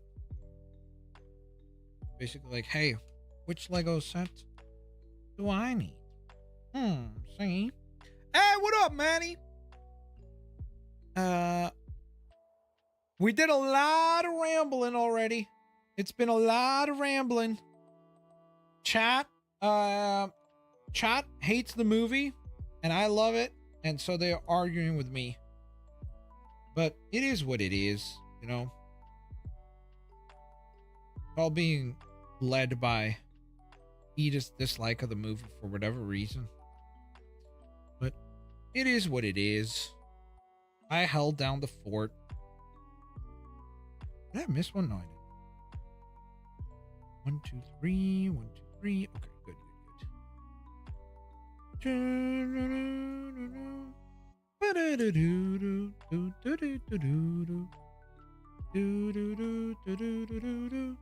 I like this jingle. It's a good song. Very chill. Put the smaller piece. Then we put the longer piece. I like how this is becoming like a little swirl. It's kind of like a storm of sand. I like that. Good detail work. Good detail work, Lego designers. You guys cooked up.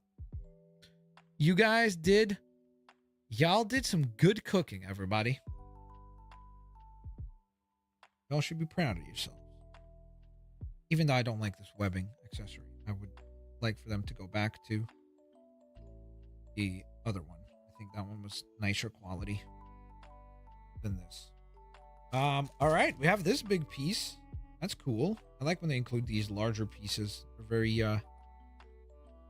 rare, so it's nice. It's nice to get those. Where's the little part that goes?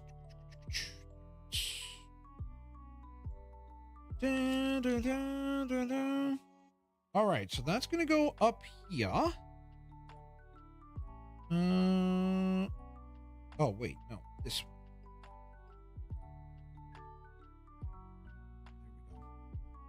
So this is what we currently have as far as the base is concerned. Sorry, base. That's what we're working with. Also, love the detail again. Like I always point this out, but I just love the detail of as you go through the Lego booklet, you have the little character moving slowly across the bottom. You see? Like if we go earlier, he's on the other side. So you kind of can tell like, hey, this is how close you are to the end of the building set. It's a little Spidey. That's fun. I like that.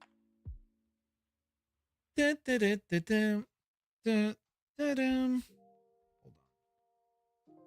Where is that part? 1, 2. Also, 110 sprites out of 110. That's awesome. Big dubs to you, Apollo. You are the sprite goat. Wait a minute. Oh, yeah. I got scared for a second that I completely messed up the direction that I was building. The left side on the right. But we're all good. Disaster averted. Next, we have these steel beams that we have to install. It should be a pretty simple process. Stud that goes here. Oh yeah, Aaron, by the way, are you still here by any chance? Dun, dun, dun, dun, dun. So there's the beam. And then the beam gets a few symbiote elements attached to it. That's cool. I like that detail. Pretty clever.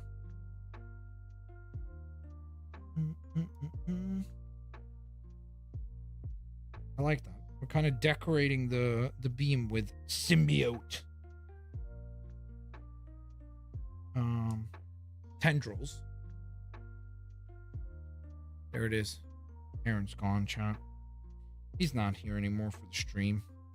Wait, was I supposed to install this somewhere? I was. This?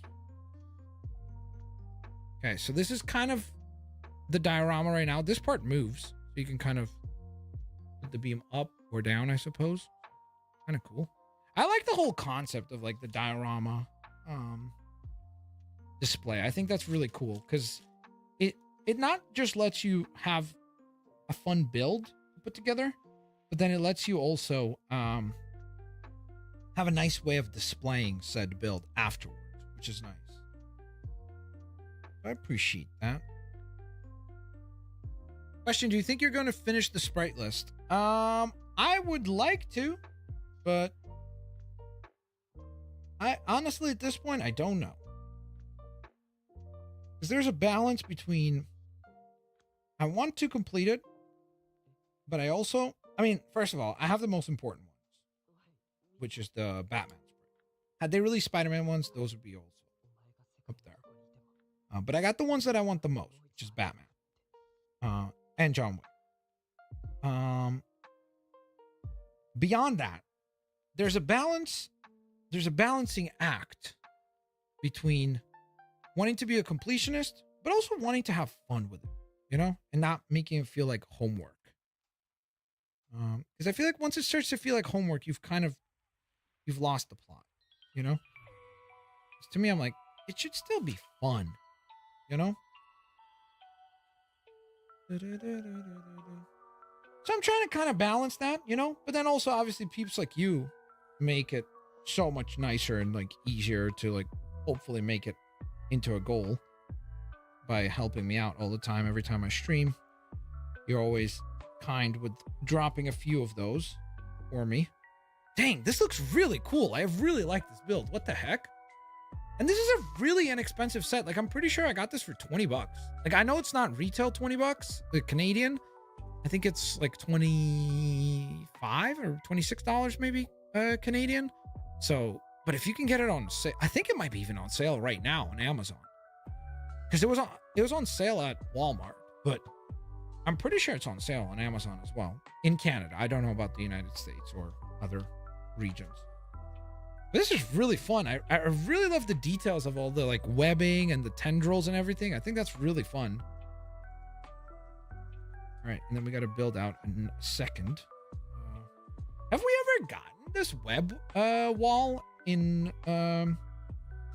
black before? I don't think so, right? I think this might be a first.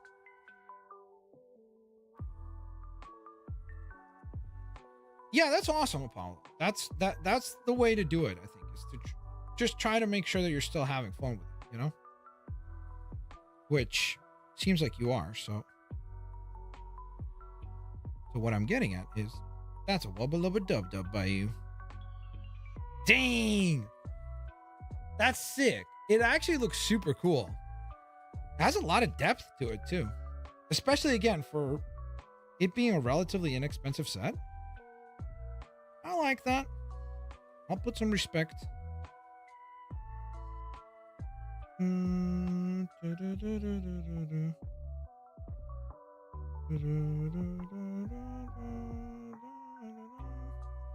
All right, so we have a lamp post that's kind of like bent out of shape and everything. I guess got ruined during the skirmish between Venom, Spider-Man, and Sandman. That's another little detail that we get to add. Then we have a fire hydrant.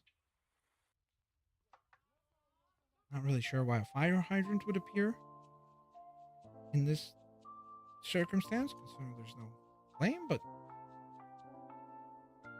Hey, printed on. Look at Lego in a $20 set. It's not a sticker. Spider-Man 3, Spider-Man versus Sandman and Venom. So I hate to be that nerd who goes, well, then why is it the set say? Why doesn't the box say Spider-Man versus Sandman and Venom? Because the sign is correct. The sign is correct. I hate to be that nitpicky, but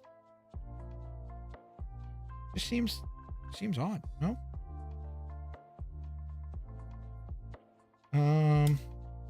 That's done. And that's it. Now we just gotta grab our characters, place them within their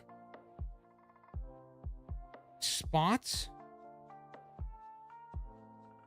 and then we're gonna be golden.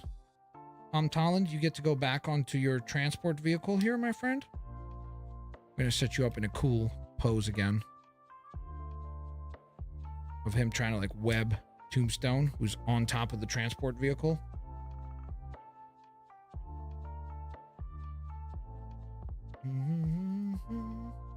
Like that. Pretty cool. Then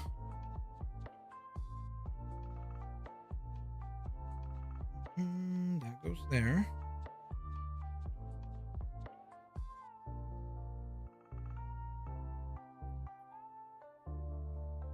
Oh, that moves. I'm gonna angle this a little bit to the side. Sorry, 1 second, guys. I just gotta pose everything up before we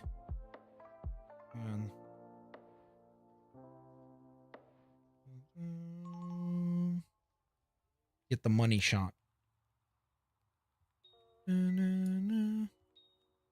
What other mutants, excluding the Fox Universe mutants, do you see appearing soon in the MCU now that Jean Grey has been introduced? I believe we're going to learn about a lot of them during D23, right? In a couple of weeks here. That being said, if you have not seen, there have been some leaks of apparently some casting choices that have happened, such as Emma Frost.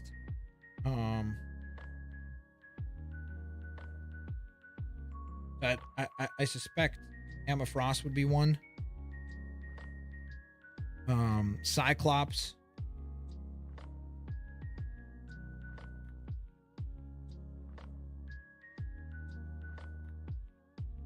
Well, bam. Ladies and gentlemen, this is all extra parts and pieces. Even though I feel like this would not be an extra part or piece. Where would that go? I don't see anything that's missing.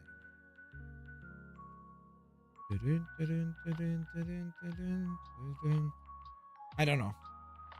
But, wow, look at that. Max Toxic, you were spamming Magneto. Hey, yo, Casmi. That's been a long time ago. That was a lifetime ago. Chat, check that out. Tell me that's not a sick set. Honestly, this might be. I think that this set has to be in conversation for the best Lego Marvel set of the last like 3 or 4 years. I'm trying to think back. Because don't get me wrong, like sets like the X Mansion are incredible, right? Or the Avengers Tower is incredible. But you're talking about something that requires hundreds upon hundreds of dollars of investment. This, like, I think you can probably get the set for $20, I would assume, in the US. And maybe even cheaper. 3 minifigures, a really cool display, something that you can literally put on, like imagine putting your Blu-ray, or if you collect Blu-rays or movies, putting the movie for Spider-Man 3 next to this on display. Like, that would make for an awesome display. Or building out a diorama like this for the other 2 movies, like you do one with him versus Doc Ock, and then the first movie with him versus Goblin. In fact, Lego, please, if you're watching by some miracle, we would love to see something like this for the other 2 movies. Imagine? That would be so cool. Like if they made these little dioramas for $20 for each one of the Spider-Man Tobey Maguire movies, and then you could place them, maybe all 3, like you put one lower, one higher, one a little bit higher, and you kind of like do like a stage display, that would be sick. Like, I'm genuinely really, really impressed by this set. The minifigures are awesome.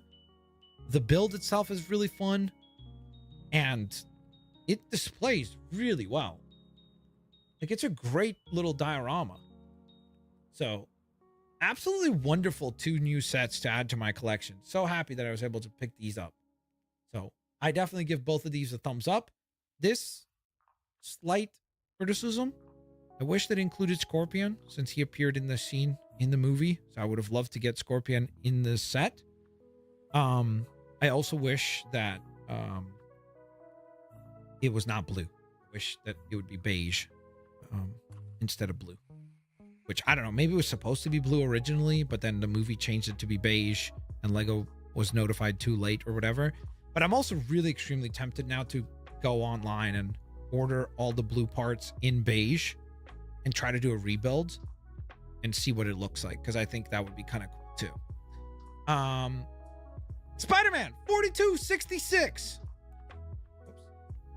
Sorry, place these two in the center. Why is my camera having such a tough time focusing? Why is it so like out of focus? Can you focus here? No.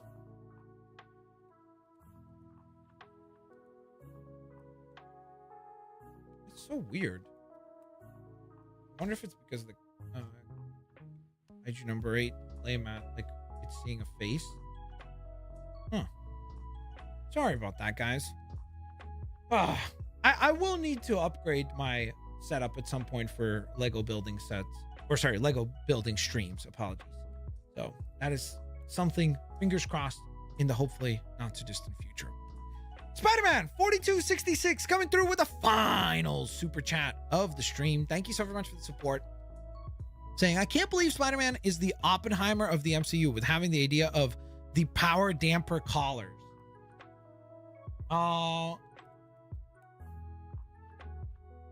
Listen. First of all, that's a crazy that's a crazy comparison, first of all. That's an insane comparison, Spider-Man 4266. But also, I do think that, again, I love the level of storytelling that this movie does. Because, like, it's such a personal story to Peter and Spider-Man throughout. But again, if you're a nerd like all of us, or majority of us, you know the implications of the power damper collars and, like, what that's gonna do, right? So, like, the fact that he creates it in this movie, and the fact that, remember, one of them remains on the floor when he gets shot. One of them is dropped on the floor there, right? So it's clear that the Department of Damage Control, or someone from there, most likely Metzger or someone who's working for him, will find that device. Or even if they don't find it, they have seen it in action, so they know that it's viable. And so they're probably going to try to, like, reverse engineer it and build their own version of it as they go after all the mutants. So the implications are massive, right? Like, for the story and the future of the mutant saga in the Marvel Cinematic Universe. So I really like that too, because again, that's the sort of thing that if you're watching it, you're like, oh, it's just the trope for this movie. But if you're watching it and you know what it means, then you can start to really kind of, like, put 2 and 2 together and be like, oh my goodness, they're going to use this to go ahead and then leverage probably the introduction of Trask and the introduction of the collars to deal with the mutants and all that. So and of course, everything that Jean does serves as a great motivation for Trask to be like, look, we can't allow this sort of thing to ever happen again. So we got to make sure that we prevent them from acting in such a way, blah, blah, blah, blah, blah. So it's like, it lays the foundation for the future of the mutant saga incredibly well, considering that it's a Spider-Man movie. Like, it's kind of astounding how good of a job it does at that, even though that's not the purpose. Like, even though it's Peter's very personal story to Peter Parker, while also still obviously talking about loneliness and the fact that it's one of those things that I think to a certain extent is accentuated even greater in today's day and age with, like, social media. Like, even in the movie, right? Like, we see Peter constantly checking in on, like, what Ned and MJ are doing and, like, how they're living their lives by following them on whatever it was, Instagram or whatever social media he's following them on.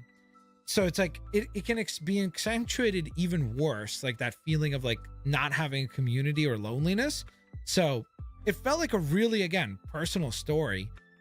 But in spite of all that, it also did do what all good Marvel movies do, which is act as a great moment of like planting seeds for like, oh, wait till you see what this grows into. Wait till you see what this grows into.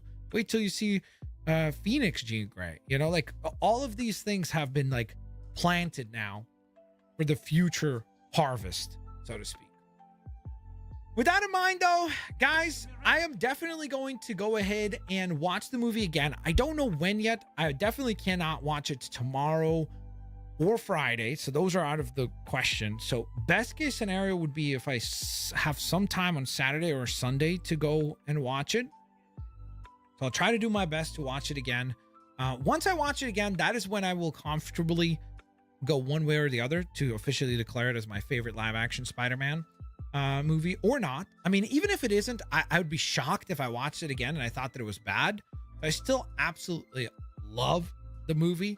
For the most part, I had a huge smile ear to ear watching that movie. It's again, I think it's the closest thing I've ever watched in live action, and I'm talking about like everything, like Iron Man, all the Spider-Man movies, all the rest of the Marvel Cinematic Universe. Like Endgame and Infinity War was close for sure. It definitely had that sort of feel as well, but this even more so. Like it truly felt from how it told the story to the pacing to the action sequences. It felt the most comic book movie that I've watched, and so I really, really enjoyed it for that. And I hope, fingers crossed, that it holds up and maybe it's even better on a second viewing.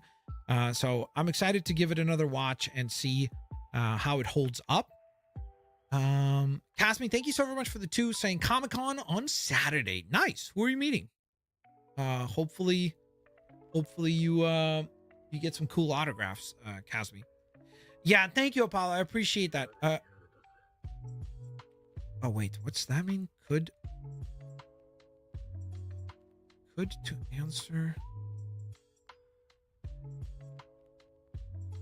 who? Oh, top 4 favorite Spider-Man movies. I mean, I don't know where this one lies yet 100%. It's definitely up there. But No Way Home is there. The second Tobey movie is there. I think this movie is in it. I mean, again, if it's in contention for being the best, it'll be in the top 3 for sure. So this movie,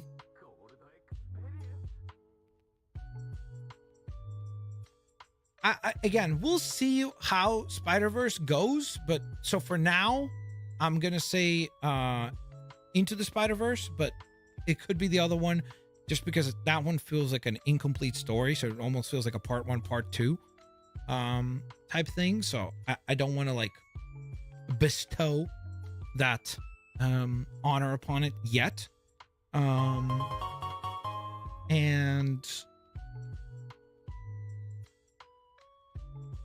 I mean, that's already 4. And then I also have a bit of a soft spot for the Amazing Spider-Man, because I still think that Andrew Garfield is the most talented person to portray Peter Parker and Spider-Man as far as like acting ability.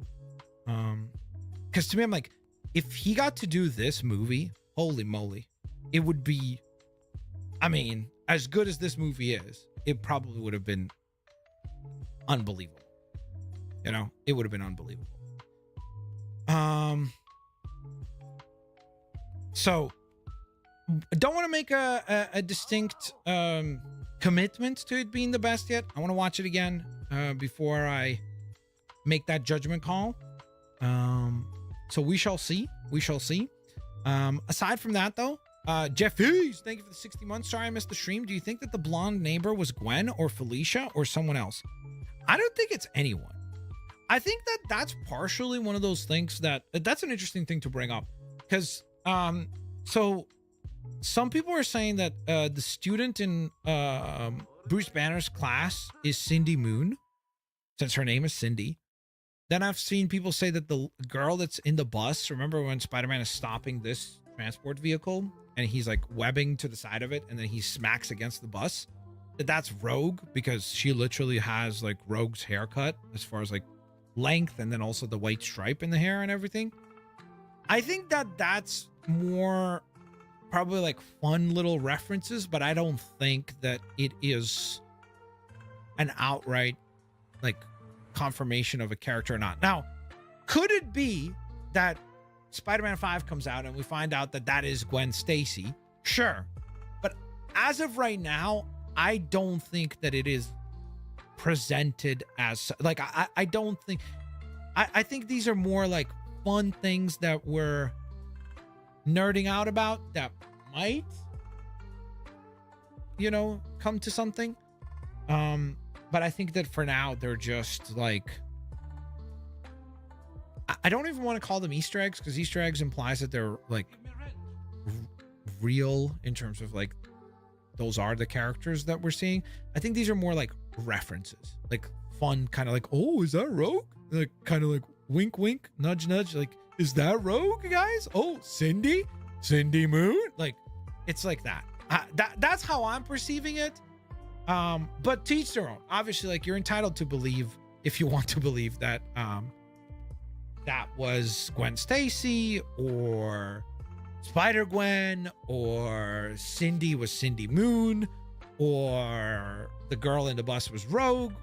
Again, to each their own, but I just don't think that that is the case. I think it's more that was just kind of a throwaway moment that just needed to like just act as like a gag for that moment, right? Where the girl's reaction to the bus, you needed someone to ask the question, him meeting the girl and him wearing the attire and everything like that, when he steals the laundry. So I think that's all it was. But again, maybe I'm wrong. Casmy, thank you so very much for the super chat. 1989 TMNT, big dubs. Well, I hope that goes well. I hope you get some nice autographs, and I hope those people are really nice. With all that in mind, ladies and gentlemen, I will give a rating eventually for the movie once I see it a second time, which again, hopefully will be this weekend. If not, at the latest, it'll probably be Monday or Tuesday next week that I'll finally get a chance to watch it again. I can't wait to watch it again. I wish I had the chance to go watch it. It's just more like, you know, you got to drive there. It's like, it's a whole thing.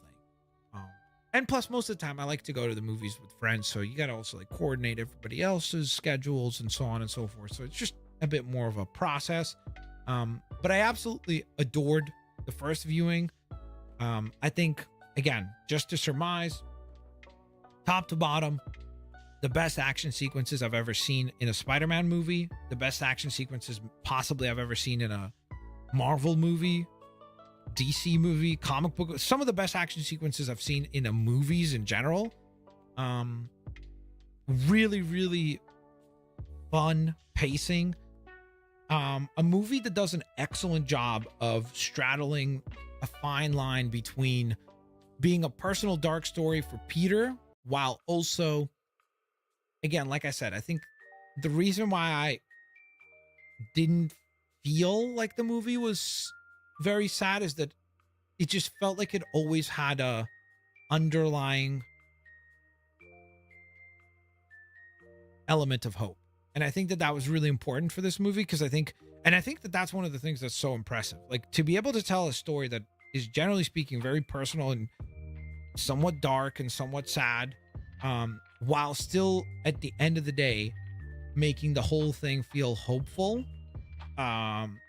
is an unbelievable accomplishment. And I am very, very excited to see what Destin does next, because I certainly hope he's the person that gets to have another at bat, because I think that he did a wonderful job here. I would really hope that Marvel/Sony can retain him to do another Spider-Man movie, instead of doing Avengers or whatever else they would want him to do, because I think he has a very good understanding of this character visually and like tonally. And so I would love to see him kind of have the next swing, because I felt like this movie did a great job of like acting like a conclusion, but also a reset, and feeling like kind of like a soft reboot to a certain extent for the character. So I'm excited to see where it goes next. I'm also now incredibly excited to see what he does with Naruto, because I believe he's the director, or maybe director and producer or something like that for the Naruto live action movie, and how good he did of a job with this. I'm excited for Naruto now, because obviously after Dragon Ball Evolution, a lot of us have kind of PTSD of Western movie companies adapting anime into live action. But One Piece has been pretty good, right, on Netflix, and hopefully he does an awesome job with Naruto, because then he would be one of the people, for me, you got to start talking about him as a GOAT, because he did Shang-Chi, Spider-Man. If he knocks it out of the park with Naruto, that'd be pretty awesome. John's good at existing. That's a crazy name, but thank you for tuning in, John. I hope you're doing well. Sending you positive vibes. And I'm also excited for Wolverine. Keep in mind, I'll be able to talk about Wolverine on August 13th. So hopefully you'll check out the video then.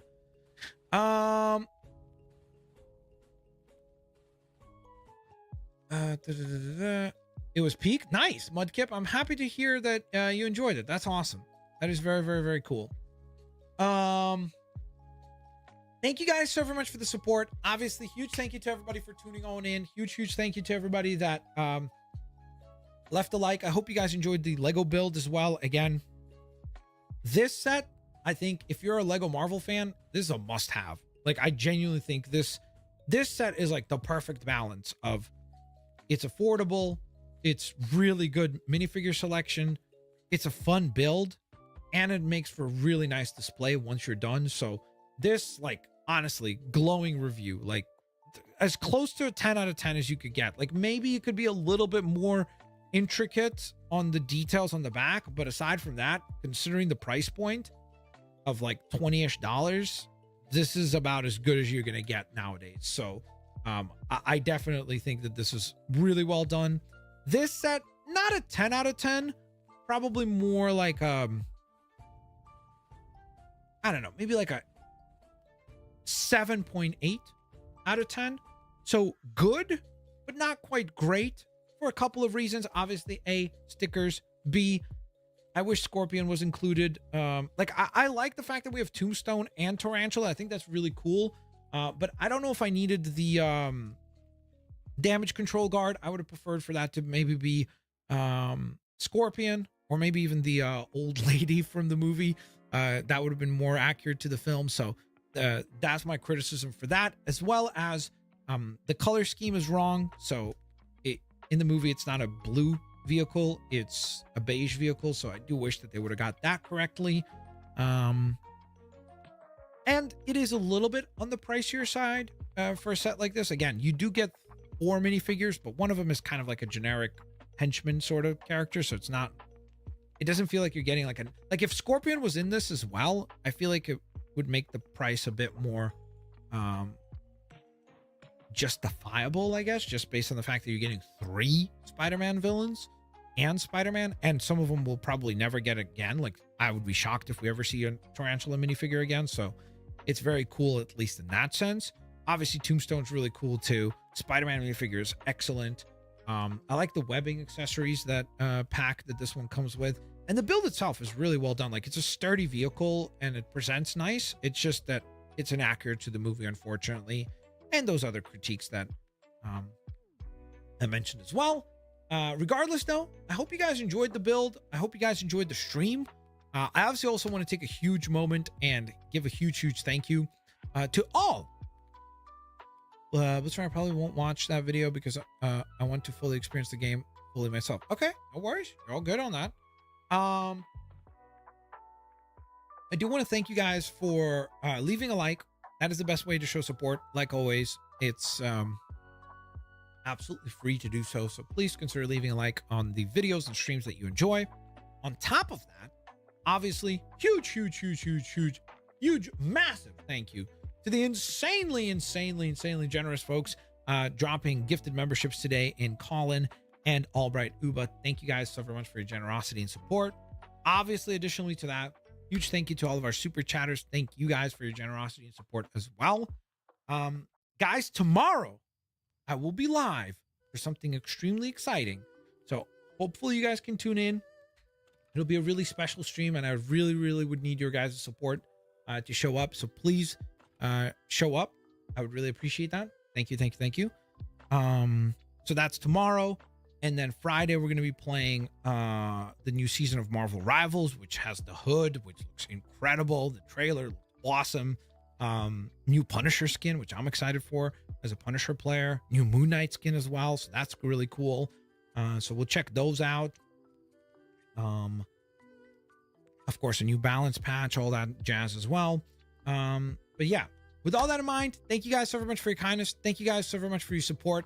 I hope you all have an absolutely fan-flippin-tastic rest of your day. Hope you guys enjoyed the spoiler discussion. To everyone that contributed with questions, theories, whatever it might be, thank you guys so very much for making the stream so much fun and so interesting. Thank you guys so very much for your kindness. Thank you guys so very much for your support. Y'all have an absolutely fan-fantastic. Apollo stream is at 3 tomorrow, 3 p.m. Eastern time. Sorry. Yes, I should have mentioned that as well.